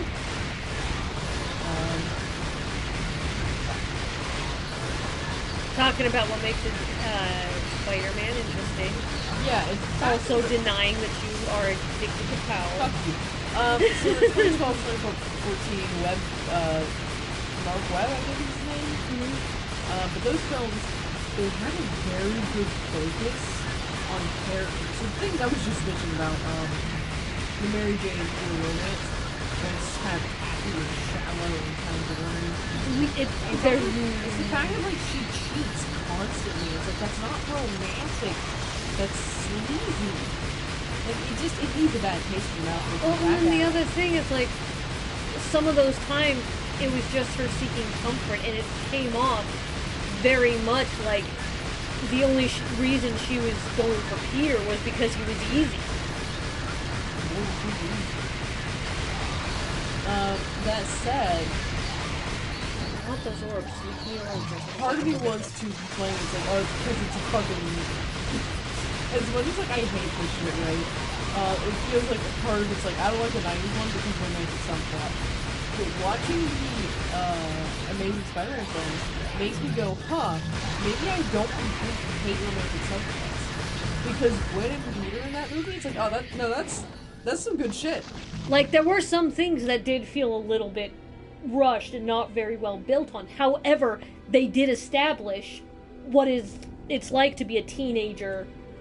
Yeah, and with those two, at least, like, the way they interacted, it had the right, no, that's gonna be progression, man. Okay. That had the right, like, casualness to it.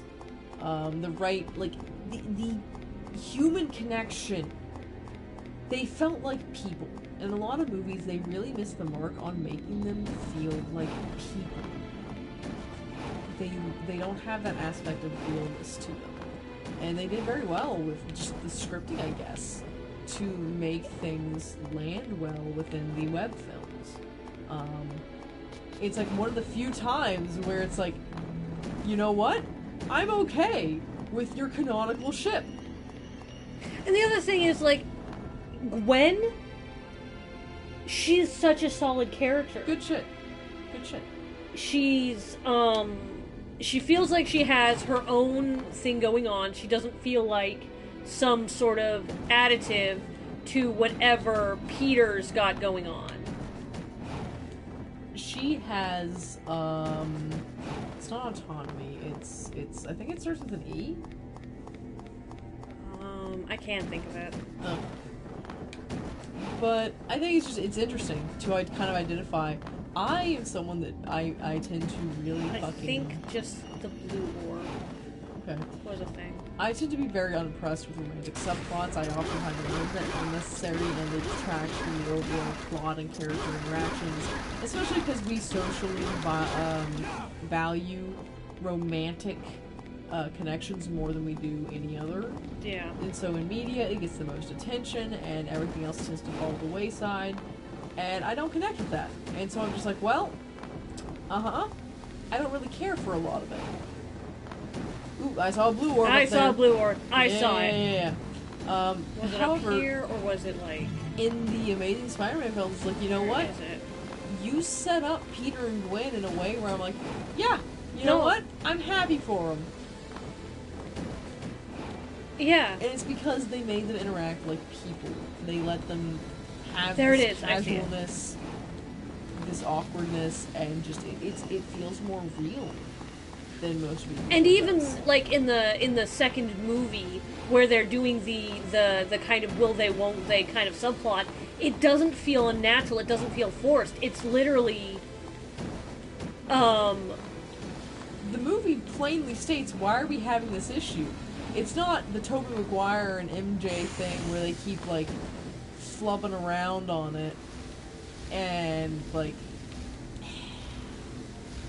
slow to recognize their issues. Get up there? What?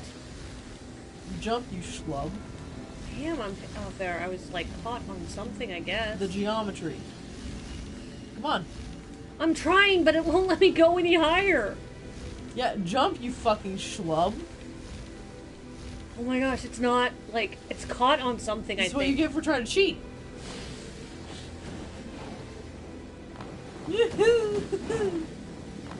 I hate this, but I want that blue orb. So that said, right, where, like, Gwen and Peter definitely have an actual... They allow them to have a chemistry, they allow them to act like real people, and so it feels a lot more natural. It feels a lot more appealing than a lot of romances do usually. That said, overall the Amazing Spider-Man films do a really good job at like creating that personal connection, and that's the thing, is like that's the shit I like. I like to see that character growth and interaction, which is why we come to Amazing Spider-Man 2. Harry Osborn and having those two interact the first time. Oh my god. I don't know what they were trying to tell me with that scene other than like long lost lover or something. Like because we have the whole Cinderella banister thing going on, and then Peter kind of slowly like approaching at the doorway, and you have Harry initially cast in shadow, and he's kind of saying no. It's the phrasing, right? Because he's interacting with Peter, and he's just kind of flabbergasted to see him there. It's really interesting to see, especially because like the Harry you see so basically Harry in both movie series fucking really interesting. In the Tobey Maguire films, I'd say like he's given a lot more depth, or a lot more obvious depth than the others. In the Amazing Spider-Man, it's just like he's interesting. He's interesting what they've done with him, because it's just you don't see it very often, kind of thing. Or like I don't know that I've really seen another film that gives me this specific combination of like character traits. And it's I did mention earlier that there is like a type, and he reminds me of characters you haven't seen Shadow. What? Shadow and Bone is a Netflix series. No. You haven't seen it. There's this character. His name is Kaz Brecker. He runs along the lines of Harry from the movies. He's basically Baby Monster. Oh, nice. I think it's interesting. And it's... You see him in a scene, right? The scene just prior, he is in a boardroom with a meeting with all of the Oscorp board of directors and lawyers. His father's just died, and this is basically his induction. And it's interesting to see him command the room. Oh yeah, like how they're trying to like play with words a little bit, and he's like, "You mean how?" He cuts straight to the point without being. It's not quite crass, but it's a little bit just. I'm gonna lay it out for you, real frank, like, okay? Yeah, you know, they're pissed off because one of our scientists tried to turn everybody into lizards. Yeah, like, you have one lawyer try and position it as in, like, a really diplomatic way, and Harry's like, "Oh, you mean because one of our people tried to fucking attack New York? Yeah, I noticed. Okay." But it's interesting to see Harry throughout this. No, go ahead, you hit the switch.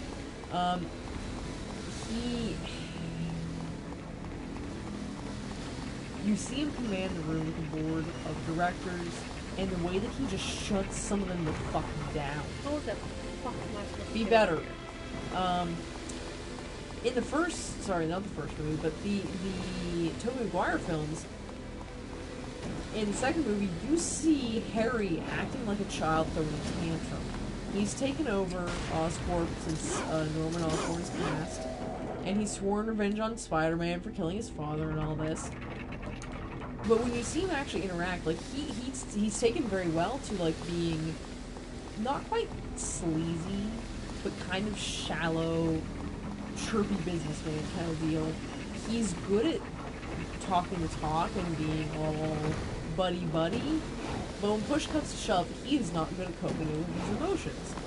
And you see when Otto is running his tests with the, all I'm getting is power of the sun. I know that's not what the actual thing is. Like, it's a power generator kind? Yeah, I don't remember. He's making a miniature sun. And Harry is screaming at him and waving his arms like a fucking 5-year-old, going, "It's my money! Shut it down! I'm in control!" "Oh, you just skipped the optional boss! You bastard!" Come on, make it work. I was gonna go in and see if there were any bad guys to beat. No, so that one's progression, I'm pretty sure. Okay. To be fair, I could be completely misleading you, but whatever. See, the thing is, I can't go fast enough, and I was gonna try and get my devil trigger because I go fast with the devil trigger. You want me to give it a go? If you'd like. Alright, so we need to go faster. Yeah, we need to be Sonic. I think one of the things that interested me, like, yeah, you had the way Harry in the Tobey Maguire movies shows his, like, rage and they're almost rich boy problems, I want to say, but his brattiness, I guess, is he throws a tantrum and he's like, "It's my money, I'm in control." Whereas the Andrew Garfield Harry is like, Nailed it. "Fuck you, show off." This is what you get for not using roll. This is what Haven't you ever played? You played Ocarina of Time. You just roll everywhere.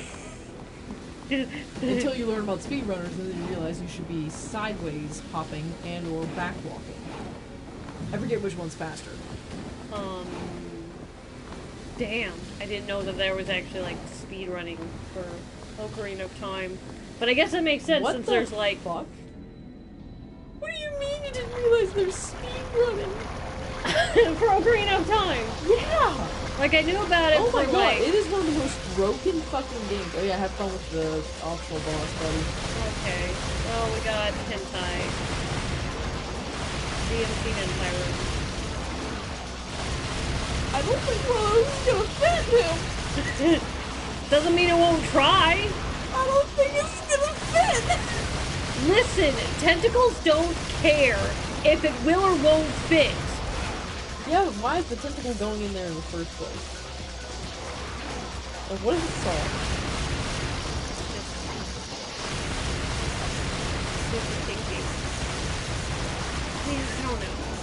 So it's all about viewer satisfaction. Yeah, or something. Alright. That's poison breath. Oh, it grows back. That's bullshit. Yeah, you knock out all four and then you flip the main body. This is not a fun mini boss, by the way. Oh my, I hate you. I need to just stop listening to you. No, if I do that, then like... I mean, it's not like I ran into it by looking for an optional mini boss. I basically went like, huh, what's this thing? Switch.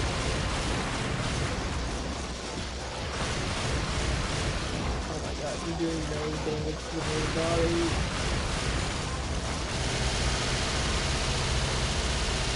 There you go. Just hold gun. Just hold gun. Don't get hit by the breath. Don't get hit by the breath.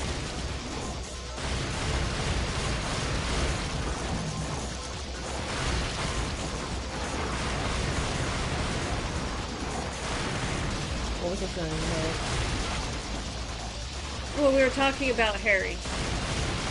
Yeah, so in the Tobey Maguire films, you see him throw a tantrum like a child. You see that Harry is not very well equipped to actually cope with and handle his own emotions.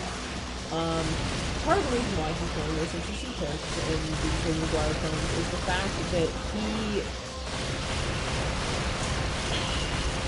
So those films play very close to the chest, the way that any classic, you know, boy meets girl, love triangle kind of dynamic. It's the fact that Harry makes a choice to not be Upset about her. Yeah, he makes the choice of going, you know, I do think it's kind of like inappropriate and uncalled for that MJ is willing to lead him on. And you know, you can argue that she doesn't really understand her own emotions and everything, but the thing is, at the end of the day, like, she seems like she's someone that feels like she needs to be in a relationship rather than someone who wants to be in a relationship. That said, she's with Harry, and Harry really likes her, but you can smack her in the face. It's smack her in your face. The breath will hurt you. Don't, yeah. The breath will poison you. Don't get hit by the breath.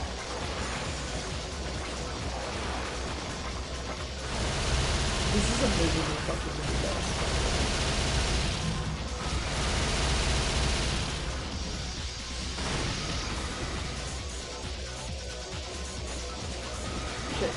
But MJ feels like someone who feels like she needs to be in a relationship rather than someone who actually cares about people. And so she kind of uses them to suit her own purposes. Harry didn't really like her, and it's the fact that you see between 1 and 2, they stopped dating, right? Their chemistry really wasn't there, and they kind of like was dating him, but really didn't seem interested in him. And they stopped dating, and in 2, you have Harry served her here, like, so, like, when are you two gonna fuck? And Peter's like, I what? Huh? And you have Harry go like, bro, she is waiting for you. Get that green orb, get green orb, green orb. It's the fact that, like, you have Harry make the choice he's not bitter about it. He's not angry about it. So the thing is, obviously, he is hurt. He's bothered by it. These two are some of his closest friends at the end of the day. And, you know, they have this thing going on that he's kind of free from.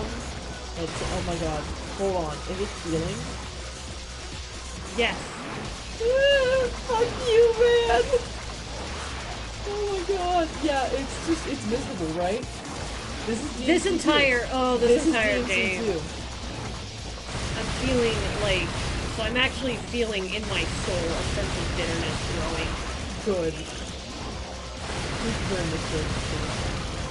Actually, the game, because it's frustrating me right now. Good. It's not good. Is the thing. Although you are just using guns. Can you try sword?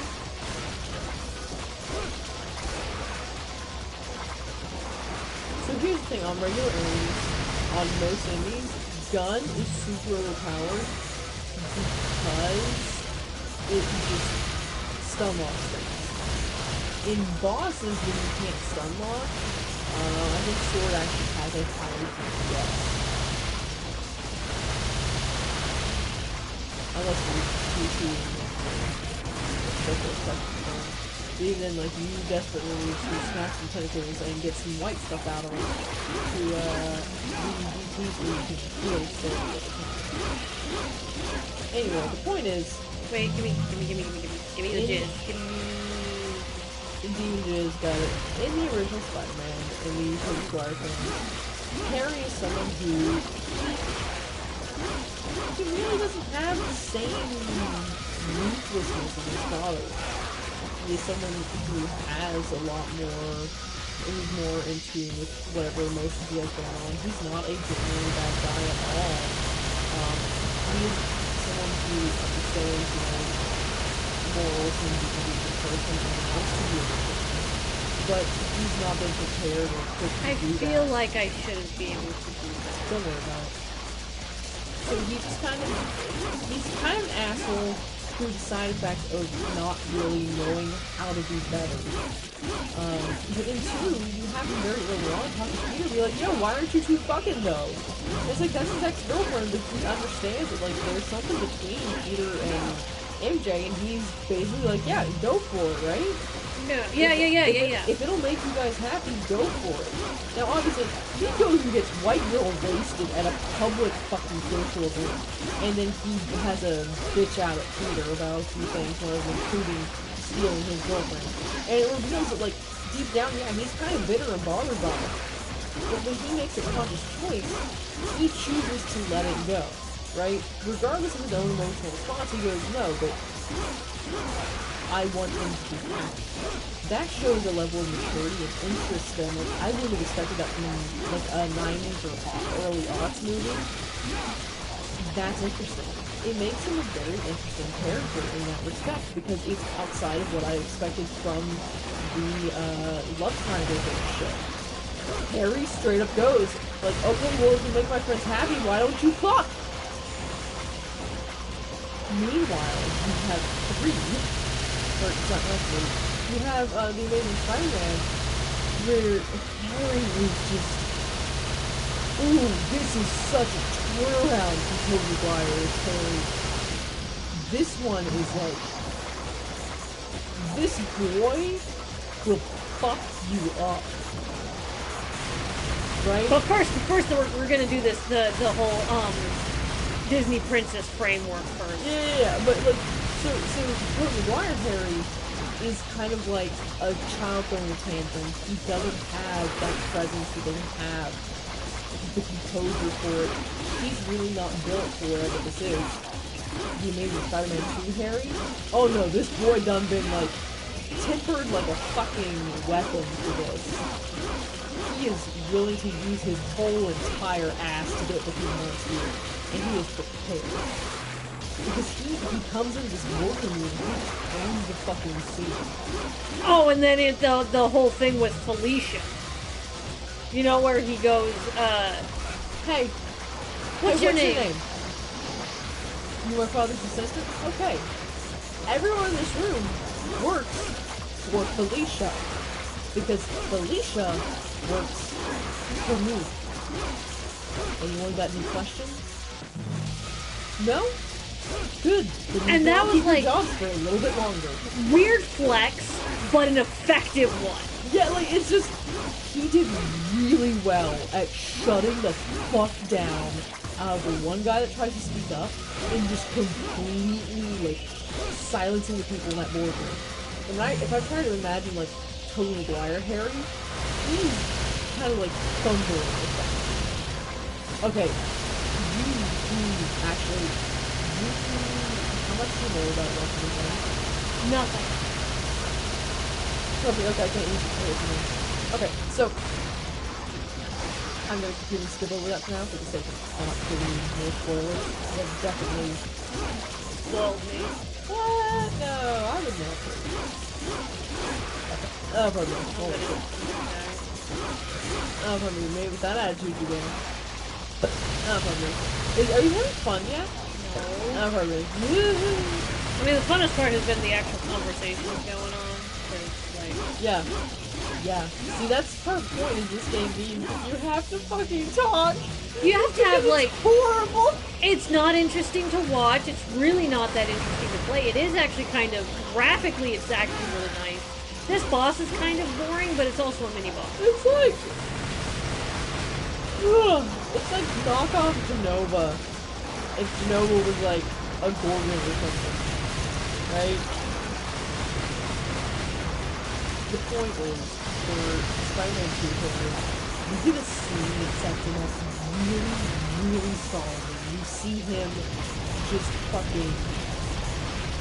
Oh my god, did you just Majin fucking... What? I have no idea what happened. Oh my god, that was his Sin Devil trigger. I have no Okay, idea. So here's the thing, right? Oh wait, I know how that happened. I was low health.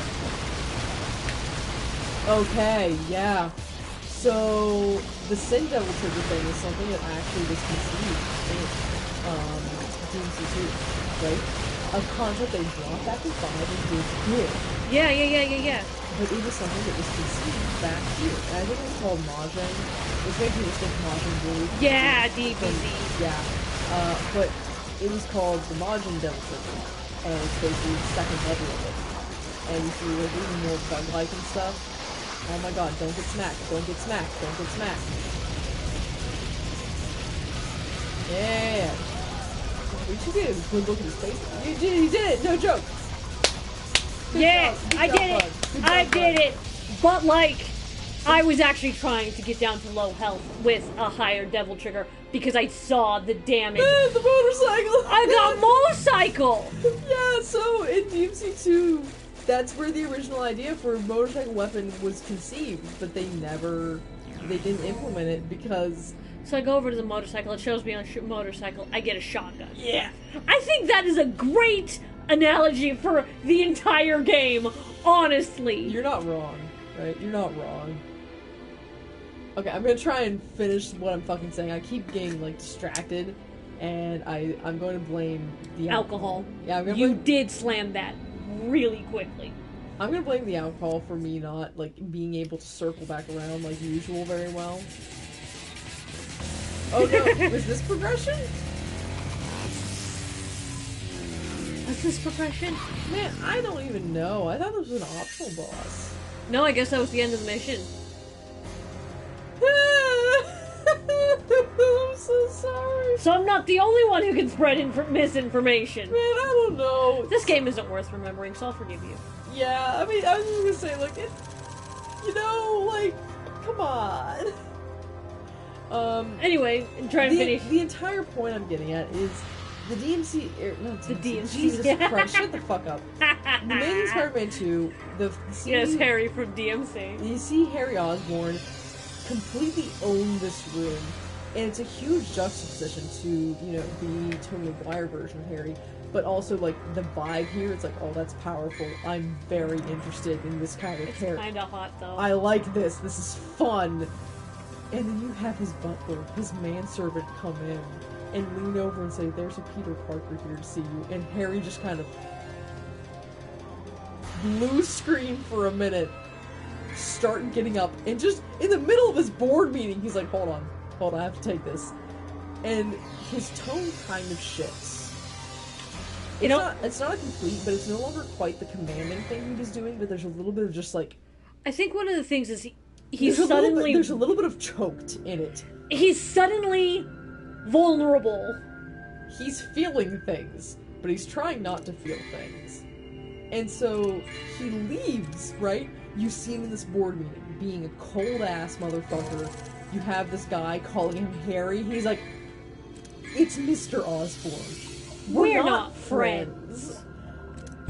And then you see him in this next scene where he's kind of cast and shut. How'd you get here? How did you get here? How did you get right here? Where were you? Where were you? Right before this, where were you?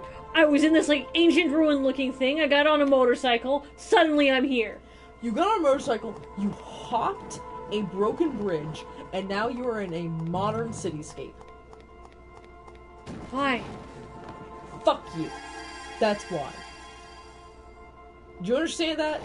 Fuck you. You.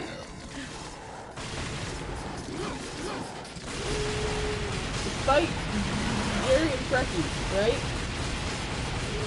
Because Norse mythology? Question mark? What, huh? How does this relate to anything? I need your help.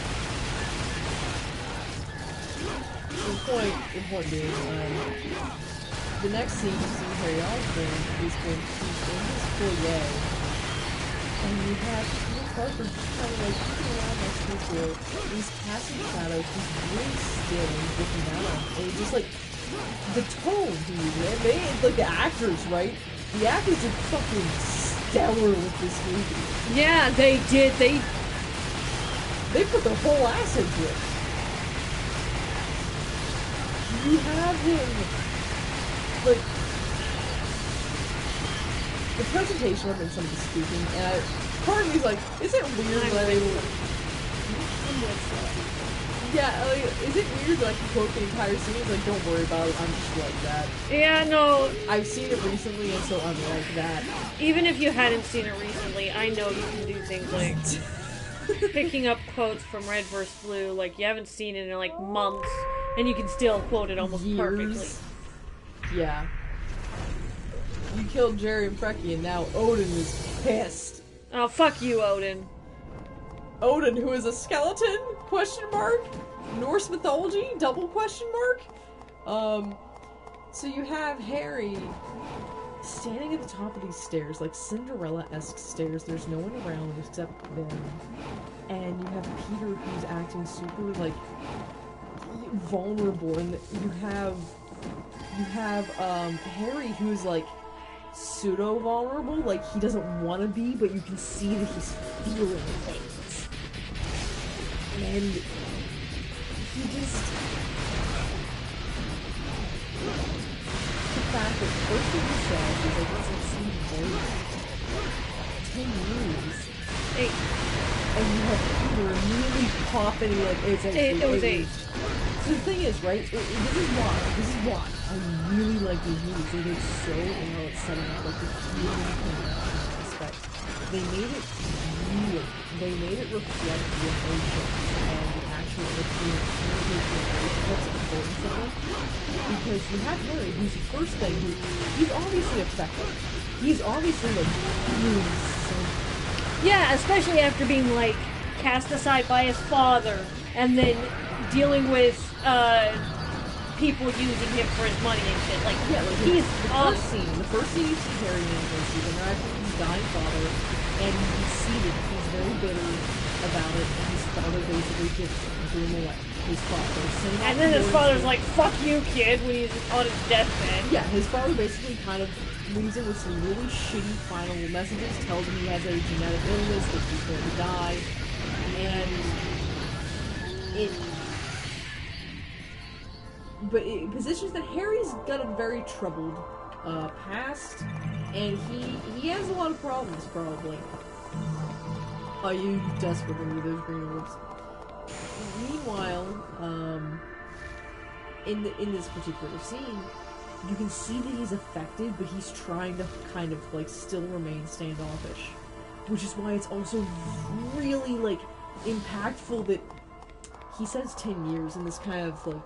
dismissive kind of tone. Yeah, and it's the thing where it's like, in a human interaction, you don't want to show someone that you care that much about it, so you weren't precise. It's not like I was keeping track.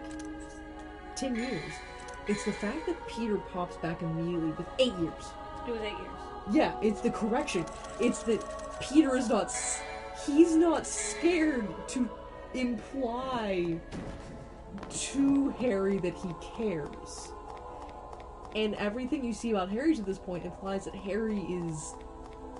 distant, kind of emotionally... He's cut off Yeah. He's experienced a He's lot of... guarded. Yeah, he's experienced a lot of heartbreak with people, and so he's not interested in trying to connect. He's scared of it. Even someone that is supposed to be an oldest friend, which is part of why he's so affected by Peter showing up, but he's not sure how to react because he hasn't seen him in 8 years. And, like, at this point, he's expecting, he knows I'm here now, and he's going to come asking for a handout. He's expecting the worst. And it's the fact that Peter shows up, and he is earnest and genuine. And he just says, and hey, Harry keeps him at arm's length. And you have Peter trying to approach him, and you have Harry at the top of these stairs in shadows going, I'm with some people. It's like, okay, listen, someone in the writer's room had to recognize how close this is to I'm seeing someone. Yeah, to your ex. Yeah, like, there's just this vibe. There's this absolute vibe it's of, this like... vibe of people who used to love each other. Yeah, distant exes who absolutely were crazy about each other at one point in time. It's the fact they captured, like, they put a lot of emotion into the scene, right? Regardless of whatever we're interpreting it as, whatever we're saying, like, there is a lot of emotion in the scene, and it's the delivery and follow-through here, right? It's the I gotta admit, like, with this map, it is gorgeous, but it doesn't make any fucking sense! And it's also, like, there's nothing in it! It sucks! Ooh, was that a blorb? Hold on, no. hold on. Pop back out there for me. No, other way. No, go back in. Come on. And you're gonna pop back out, and pulls out just a little bit. Oh, you can't turn the camera at all, can you? Okay, I might have saw a flash that blue sky up there. That shitty sky texture. Yeah, that... Alright.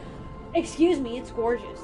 Fuck you. That is the most gorgeous sky texture. So high-tech. Anyway, the point I'm getting at. Harry remains guarded throughout the scene, and he has to make the first step, and they position it very clearly that he has to make that first step. Peter's trying to be earnest, he's trying to be genuine and reach out. Oh my god. What is that fucking...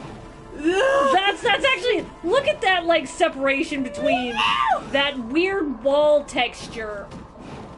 It's a polygon without a fucking texture on it, but then that's part of, like, a sky or background texture, but you can clearly see the...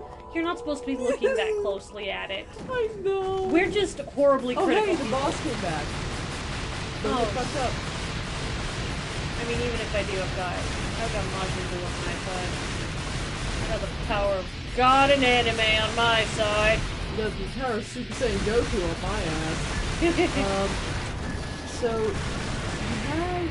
I love how I just keep circling back, like, right? I keep going on a tangent, like, keep coming back, like, no, I'm finishing this. Finishing this. Yeah, you are so invested in this story right now, you need to finish That it. blue is so terrible. Oh my god! What is that texture? What is that texture? That's DMC2, baby! But, like, it's fucking horrible. Oh yeah, no, it's terrible. But, like, the framework is, it definitely has vaguely romantic kind of feel to it, but I think that's just because, you can feel... These are two people compared very and we haven't seen each other in forever, and one of them is very much, like, hesitant to reach out, and the other one isn't 100% sure how to approach. He wants to show that he cares, but it's like, he's not 100% sure, like, what's gonna get through to him, just that he's here and trying. And so you have Peter, who's, like, definitely just like, yeah, it's good to see you, whenever I saw the news, and I was like, oh god, he's back, and I wouldn't let you know I'm here. I don't know, I just want to see you. You have Harry, who just, his only reaction is like, I'm seeing some people. It's also the fact that the scene before you see Harry, perfectly collected and dangerous Harry, and then this scene is, I'm seeing some people. This awkward pause, and then he goes, I'm in a meeting. As if he has to clarify it. Right? Like, he says the first thing, and he's like, wait, no, fuck. But fuck, he's got the wrong impression of me now, fuck. he's not as put together, and you see that he's struggling. And it's like, that's so, like, it's impactful. It makes it really real. It's seeing the two sides of something, how they react to the different people they interact with in their lives. Where he can be equally standoffish in both ways, but when you see both of them back to back, you see how Nope, different I need it that. is. I need that. I need that. No, let me have this. Yeah, that was a big one. But you see how different it is, how people react differently to people that don't want any involvement with it at all. But People also, where, like, trying to hold you back to something you care about. Like, it's they did a really good job. the other thing that I'd like to talk about really fast Oh my is... god. Is it going to detract from me trying to finish this fucking point? No, go ahead. Okay. I mean, go ahead, finish your point. I was just going to talk about, like, the joy that they express. Okay. So it's related. Yeah.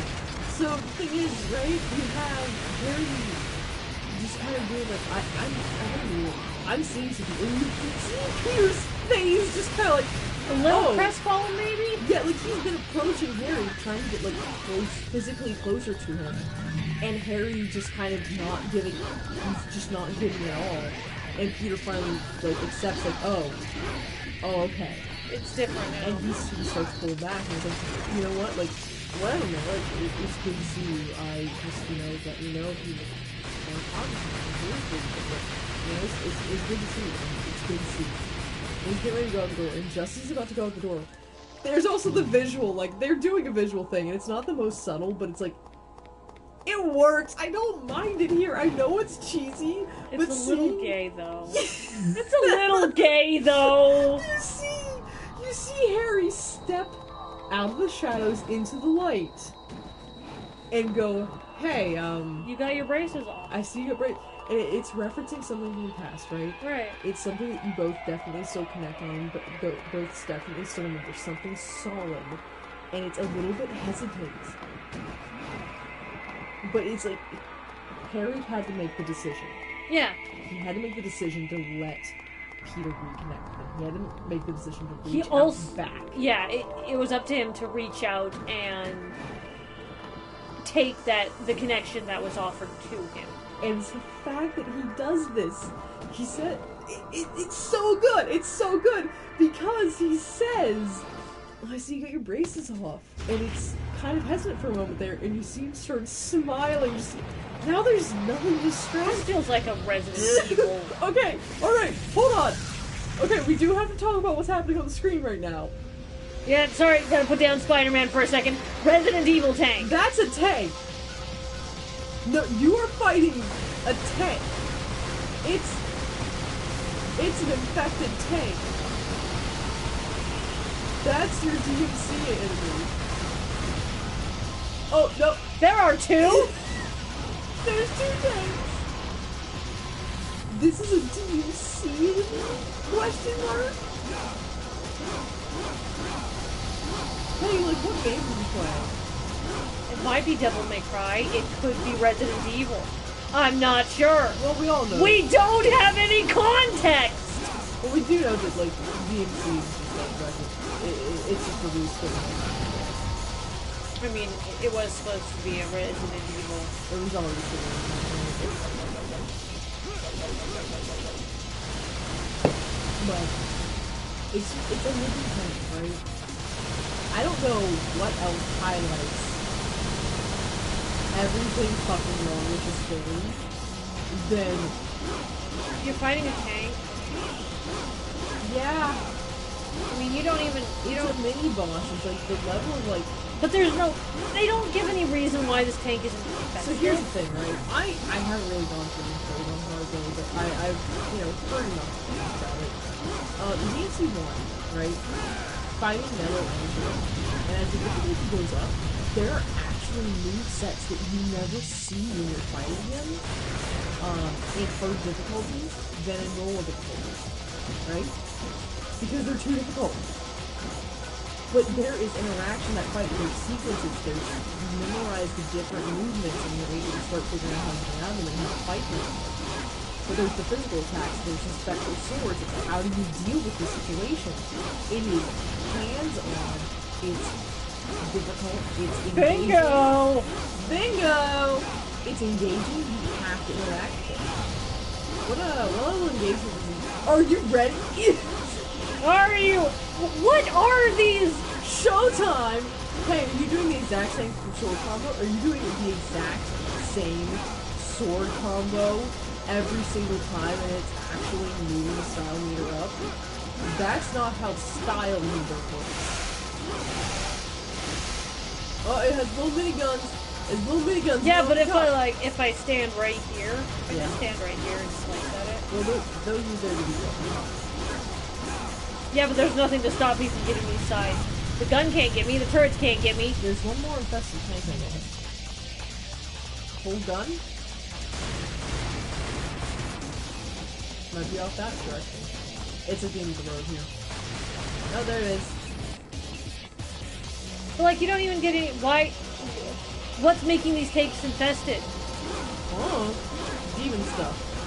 Demon gun. Okay, the point. The Yeah. Amazing Spider-Man 2, because I'm not letting this go until I finish.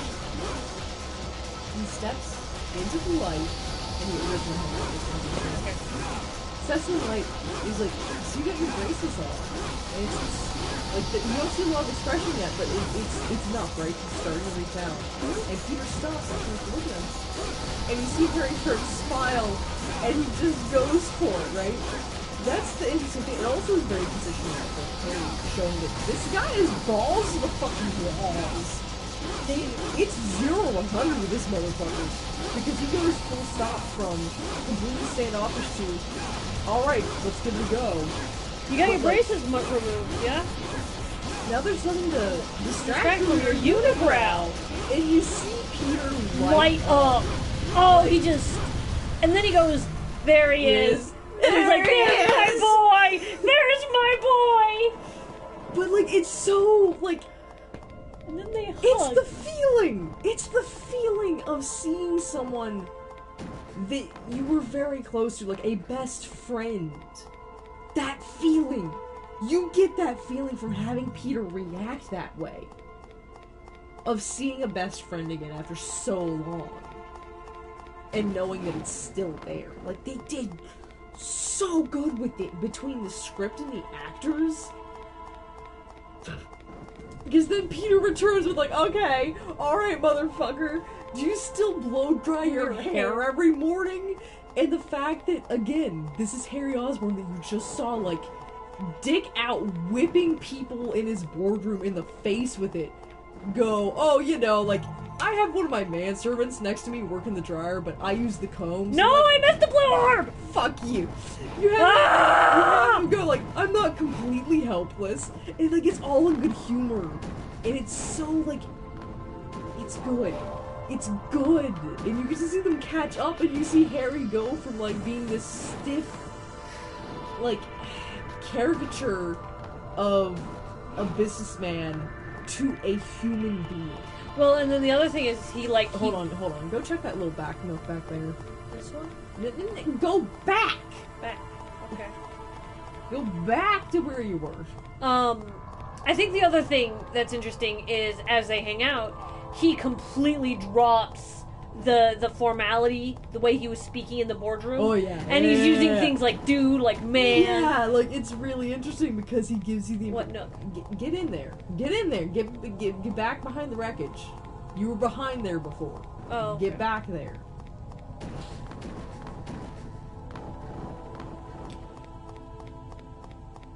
Make sure this isn't progression. Yeah.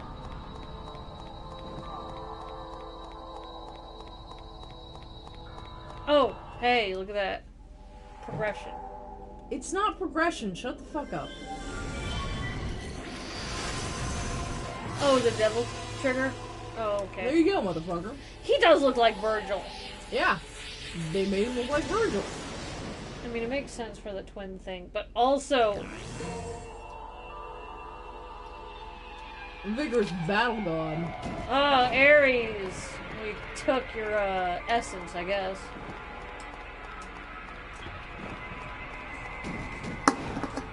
Alright. Anyway, that was kind of just my point. Like, they did so well at setting up the relationship and the connection and how much it mattered. I wish they'd done that here in DMC too. At least give me something to think about. Because we've got no context. We don't know who this Lucia chick is. I was gonna call her Lucia. Yeah. But we don't... She's some bitch that showed up in a museum fighting some demons.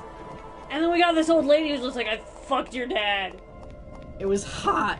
Do you wanna know more? Dante is like, she just fucking like rolls her hips in the air and he's staring off in the distance making Batman noises. like, you could have done so much better. Like, anything at all. We got nothing. We have no context. Anything except what it is.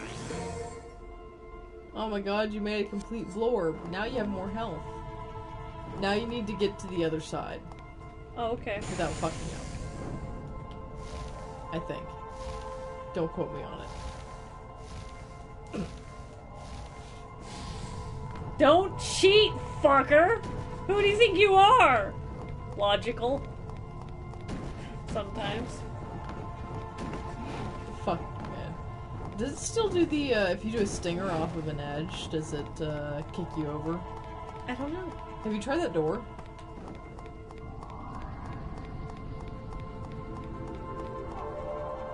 Secret mission?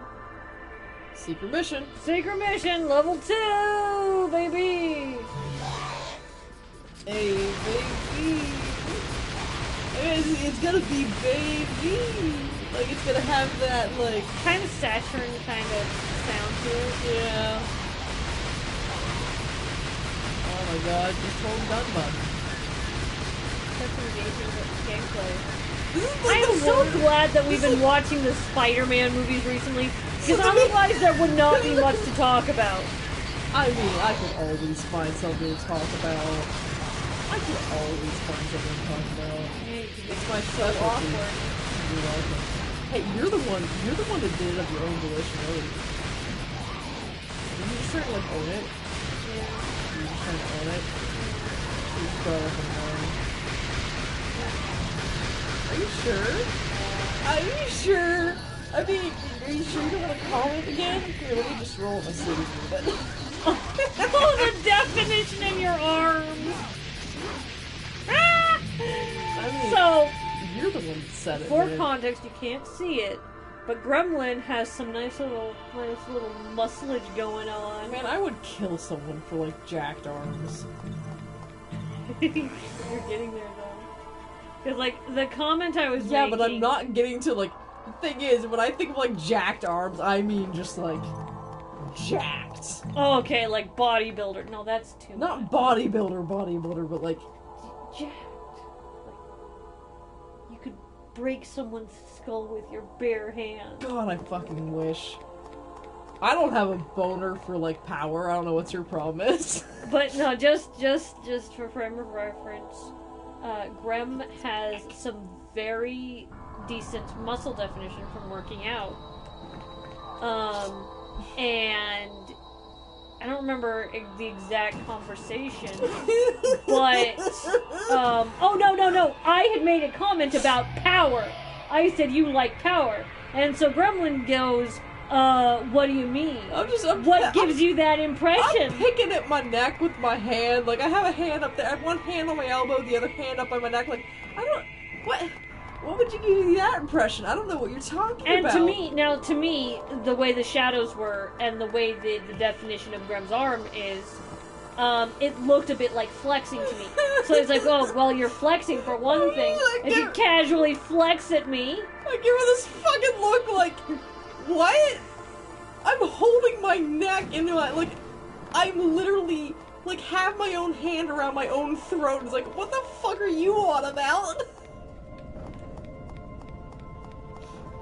Oh. Oh my god, you fucking idiot. Hey, you know what you call this? Bad game design. Oh. I was gonna blame myself, but okay, we'll blame. Oh no, it's DMC2's fault. At what point does it communicate that you need to get across that bridge? No point. You just okay. If you have never played a game before, you are not going to know. Oh no! Ooh, no, you would have no idea. Like, here's the thing. The fact that you can't get over there using the devil trigger makes you go, The only reason that I'm like, you need to head over there is because, like, the third tank was up here.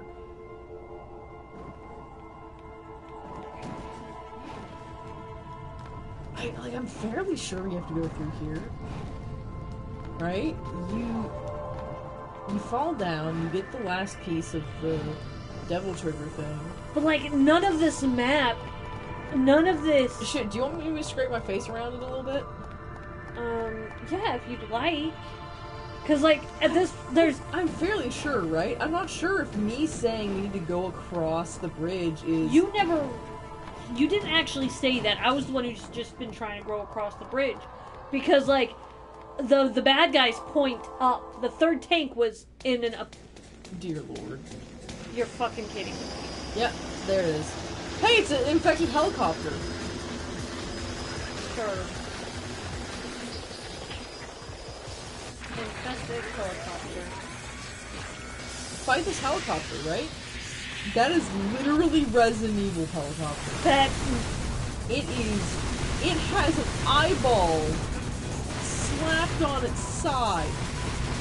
When in doubt, eyeball out. So I do want to note that if you do me wrong, you don't go across that bridge, right? Which is why I eventually was like, hold on. Why did I think we need to go across the bridge? Super third enemies was up there. Yeah. Because anyone who's played a game would assume that there's something going on here, right? Yeah. They're guarding something, like progression. The issue is I already went in this direction before, and there was nothing at that point because there was an enemy behind me. It was up that road, right? Okay, so you hit tank 1, which is at the start. You hit tank 2, which is further down in this direction. You hit tank 3, which takes you back to that roundabout. That kind of indicates you that progression is this way because that's what kind of enemy was. Yeah. And so the fact that they're just waiting for you to, like, go, what the fuck am I doing wrong, and scrape your face on the environment, it's like, that's not good. Gameplay. That is... Wait, how's your fight with that... Oh, you held gun? I can't hit it with the sword, it keeps flying away. Yeah, you held gun. Go find something to go into. Like a door or something. So, also, I'd like to point out, they didn't really have any kind of, like, indication for why this fire is here. They gave us a helicopter to look at the helicopter. There was no fire, there was no explosives until I started the fight. But suddenly there's fire! Yeah, don't worry about it. I like how there's still battle music, even though I'm pretty sure I destroyed the, helicopter. Okay, so that's not anything right now.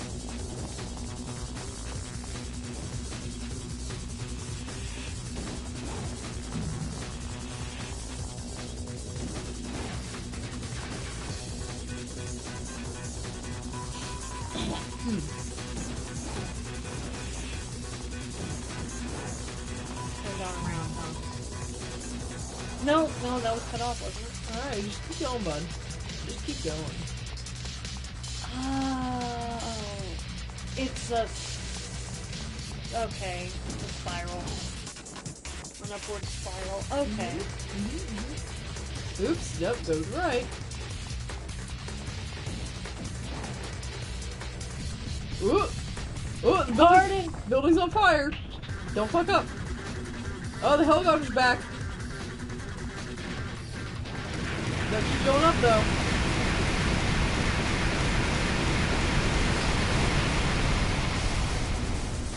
Oh, fire's raising! I mean, I guess,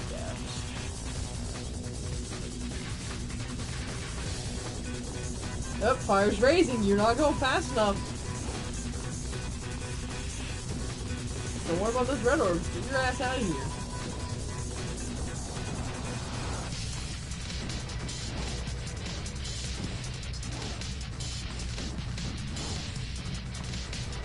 You need to get on that little... Oh my god, don't go down. Get red orb over there. Get on that platform, and from that platform you can make the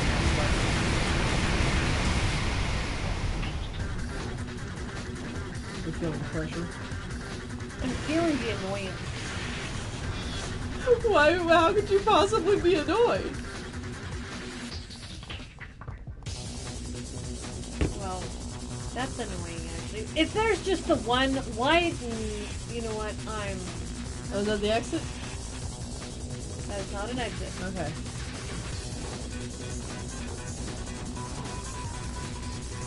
Are you having fun yet? But you're probably just...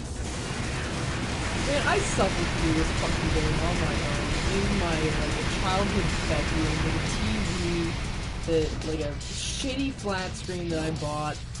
No! Well, you're inside the fire texture. Does it hurt?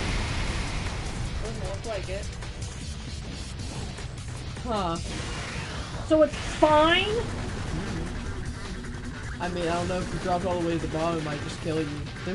They probably didn't put, like, a damage threshold on it. They just kind of set a certain length down that you just die at if you drop into it. Right? That's it.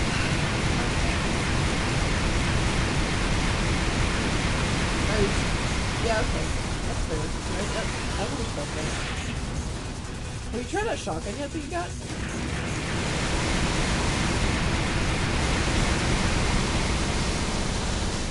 No. How do I... Let me try switching... There we go. Well, the shotgun really did hit me.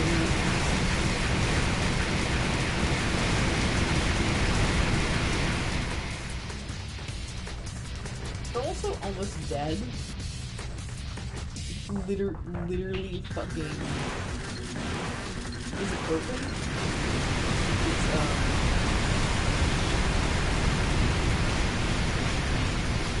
It's really weird looking at that because his DMC5 Sin Devil Trigger is literally a rehashed version of that. Yeah. Like the horns and everything. Oh my god, I fucking hate this I'm sequence. gonna die. Climb the Empire State Building, the not Empire State Building, and fight this fucking helicopter on top. It's so much fun. I need a green orb. Please give me green orb. A glorb. Yeah, I'd like glorb. Oh my god, you walked into it.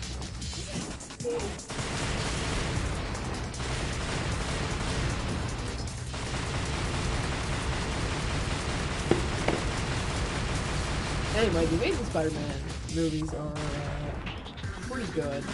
And for me, at least, they cater a lot more to the kind of story and stuff that interests me, because it has a focus on character interactions and dynamics, the relationships between characters. That's what makes me actually give a fuck.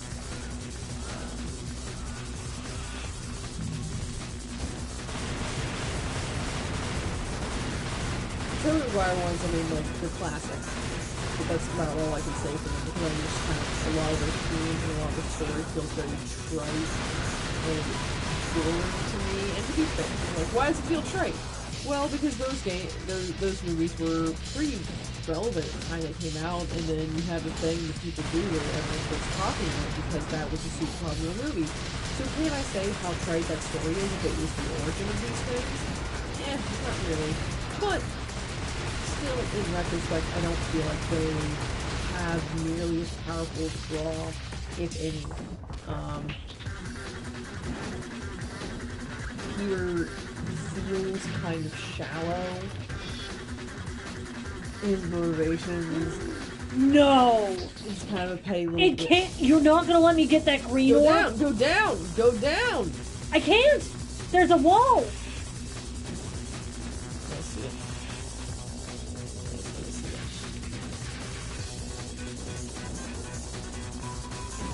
On now. Oh my god, it dropped off the environment.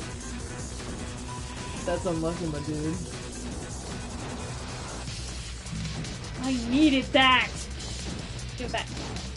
Why would you want it back? Okay, you know what? Fine. There you go. Oh, okay, you only give it back when you know it'll make me miserable. Uh-huh. I see. So that's the kind of relationship we have. I got it. You've been here for a year, get over it. Disrespect! Yeah, what's your point? Where's the... It went up. You're supposed to climb the building and find at the top of the tower.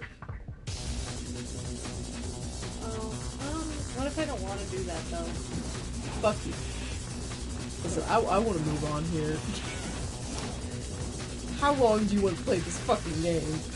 Not too much longer, actually. I would like to do something fun. Something fun. Anyway, the Tom McGuire movies are classic. I need to rewatch the third one. I'm gonna watch No Way Home tomorrow. And the thing is, I've basically spoiled the entire movie for myself because I'm fucking crazy like that. But also, like, it's gonna be a fun time because, like, God, it sounds like it's such a fun concept. I'm like, what if you just fixed it? What if you just fucking fixed it? What if you just fixed it? Like, what if the multiverse is like, oh my god, yes, I love when people just, like, fuck around with those concepts because, I don't like, even care. I don't even care. it doesn't, I don't know. Maybe it's just the media I'm seeing, maybe it's what I'm interacting with, but things just, like, they get too serious, they get too hung up on being stuck in a particular style or whatever it is. Whereas, like, it kind of reminds me of, like, the original Ben 10, where they'd have episodes where they just kind of fuck around. It's like, what if Gwen got to watch and Ben didn't? And Ben remembered getting to watch, right? For some reason, Ben remembered having to watch. But then Gwen got it, and he was like, what the fuck? And it was flat out, like, It was a dream. No. I thought it was a dream. No. Was that a different episode? It was a legitimate, just different... Alternate universe. Yeah! It just one day they decided, well, we just did this for fun. Just for fun, right? And they did. They did. I like the fact that we have a movie where they just went, hey, what if we just fuck around? And pay homage to the stuff that people love. It's like, no, that's nice. I like that. And I don't want to give Marvel any credit, right? But there's something about it. At the same time, I know there's clips I've seen where it's like, oh god, I could even use, like, too much CGI to make these things, where stuff isn't smooth, like, it doesn't have the correct anticipation and, execution of things, where it's not the actual natural motion it should have been, where you just overuse CGI to deal with it, and it's like, yeah, okay. Or like when your eye picks up on the subtle difference between 60 frames per second versus like everything else being 30 frames per second. Yeah, don't get your ass blasted by this fucking infested chopper. Guess what? Your weapon is going to be ebony and ivory. You're going to shoot a whole lot. You may occasionally jump in the air a couple times, so you can get close up to smack with your sword a little bit.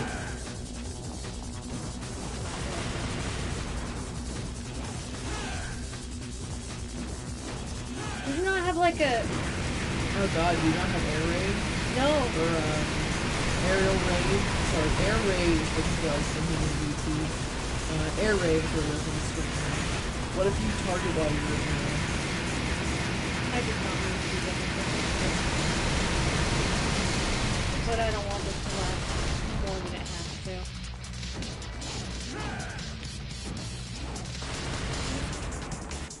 Motherfucker! Yeah, just shoot. Just shoot.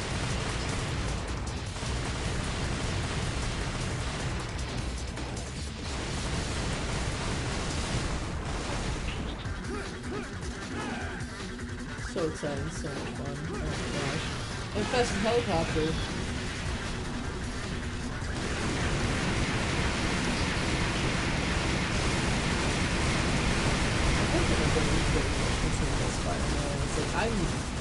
You are. That has been, I think, It's an overweek sound, I right? mean, it's the highlight of the stream right now because let's be honest here.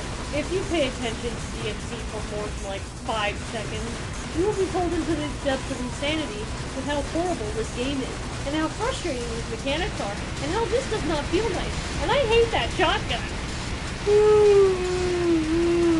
I might have a lot of feelings now. Now that you're more than one mission in, you start seeing just like how poorly put together this thing is. Like, here's the thing. The graphics for the time is actually really nice. It's kind of beautiful, actually. But the game itself is just fucking trash. God. I'm dying. I do have the power to end your suffering, and yet I choose not to help. Truly making me Squirtle in this situation. I'm dying, Squirtle. I appreciate that.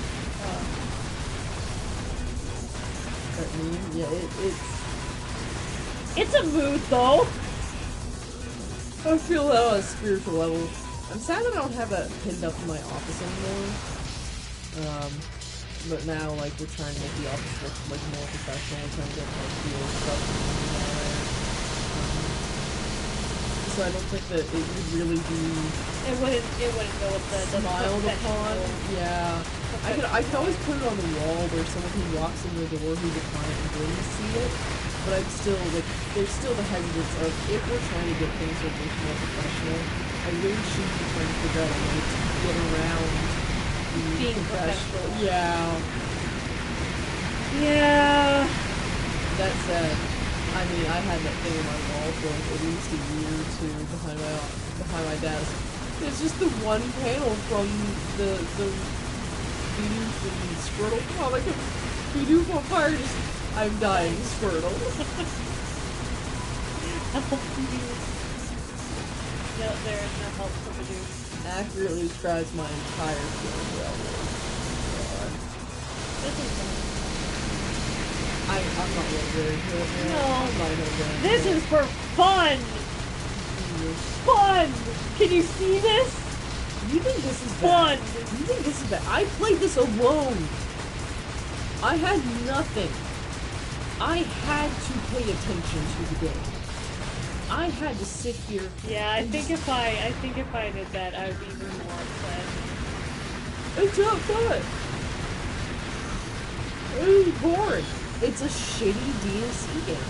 There's a reason why it's from now to oh, you get an infested cup. That falls right on Dante's head! Woo! Woo! We're dead! We're dead! What? No, Dante! No, Dante! Go back up there and die. The game's over. Game's over. We're done. That's it. That's a wrap, everybody. Get out of here. Dante died. That's the end of this game. That would probably be a better end than what we actually get. Whatever. I think you actually showed me the video of the ending. And it did not feel like an ending. I remember at this point, man. Because I remember it was like there was a lot of fire, and Dante drove off on a motorcycle. I mean, that sounds correct. That sounds correct. I'm pretty sure that tracks. Do you like the fact that, like, after I basically drank, what, 7/8 of that within the first 30 minutes of us sitting down, I progressively just got more and more, like, vertical or horizontal on the couch. You mean how you're kind of like moving me back towards the Oh, arm of I'm forcing you into a corner. Don't worry about it. Yeah, don't worry about it. Don't even think about it. Here, I'll sit up. Fine. Enough for me. Enough for me. I'm gonna take a Enough for me. So quick how pizza. you feeling? How you feeling? Right? Do you want to save this and call it, or do you want to keep going? I want to do something fun. I'm getting miserable. Like, not in a fun kind of miserable. I told you, this game fucking blows. Can we play Yakuza? What do you want to play? I kind of want to pull up Koromon and play that a little bit, but that's more so to, like, keep my hands occupied. Because I'm really just grinding away at a few things. It's a Pokemon type, so it doesn't require a whole lot of attention for me to just play it. I want to train up my baby bull. I'm sorry. Listen, it's a tiger. Bitty bolt. But it's like the desire to say it like that. People.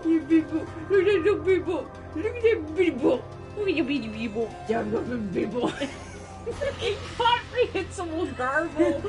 But it's like, oh, but it's such a shame if I don't say it that way. So cute. What's the point of calling it Bitty Bolt if you didn't mean for me to say Bitty Bolt? Oh, look at Bitty Bolt.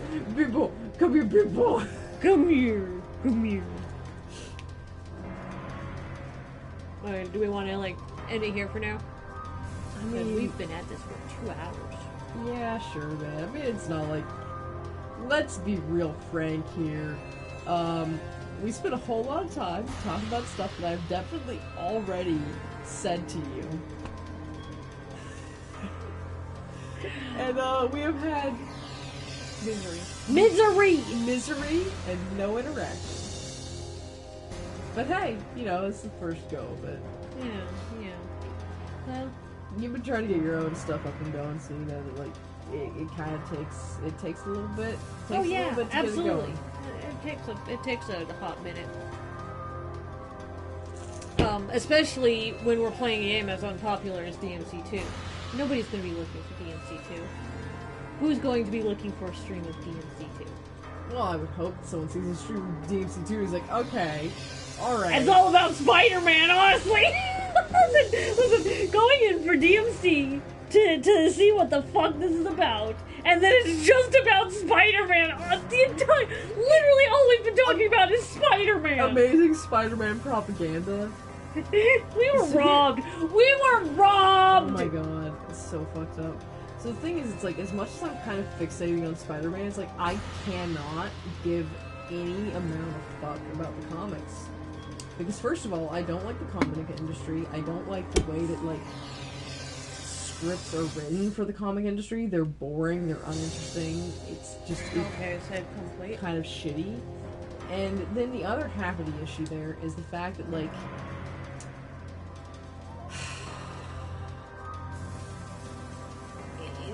the tropes and conventions are very geared towards, like, in my experience, what I've seen, I'm not saying everything's like this, but what I've seen and experienced is, like, they're a little bit misogynistic, definitely very sexist, and very much like... Gwen deserved better! Oh my god, Go ahead. Yeah. The other half of the issue here, though, is, like, I have fixated on the Amazing Spider-Man. I don't give a flying fuck about every other iteration of Peter Parker. Yeah. I don't care about him. I care about this one. Because this is the... And that's the thing, is, like, the Amazing Spider-Man is a different take on Peter Parker. It's interesting. They kept the core concepts, but they made him very much a... Crotch! Like, that scene. That entire scene. Like, he's on the rampage. You were talking about Harry being balls to the walls? Let's talk about Peter Parker for a second. Can I talk to you about Peter Parker for a second? I'm dying to talk to you about Peter Parker for a second. Please, ma'am, of course, go ahead. I'd love to hear about Peter Parker. Actually, that fits very well for Pepe Sylvia. That fits! That fits the Pepe bit! Pepe Sylvia! I was actually writing a writing. Just like, are you okay? There's no one that works here named Pepe Sylvia. Are you sure? Okay, so actually I gotta talk about that real fast. But there was a fan theory. This is just what I understand of the situation, but there's a fan theory that what was going on is he was misreading Pennsylvania into Pepe Sylvia.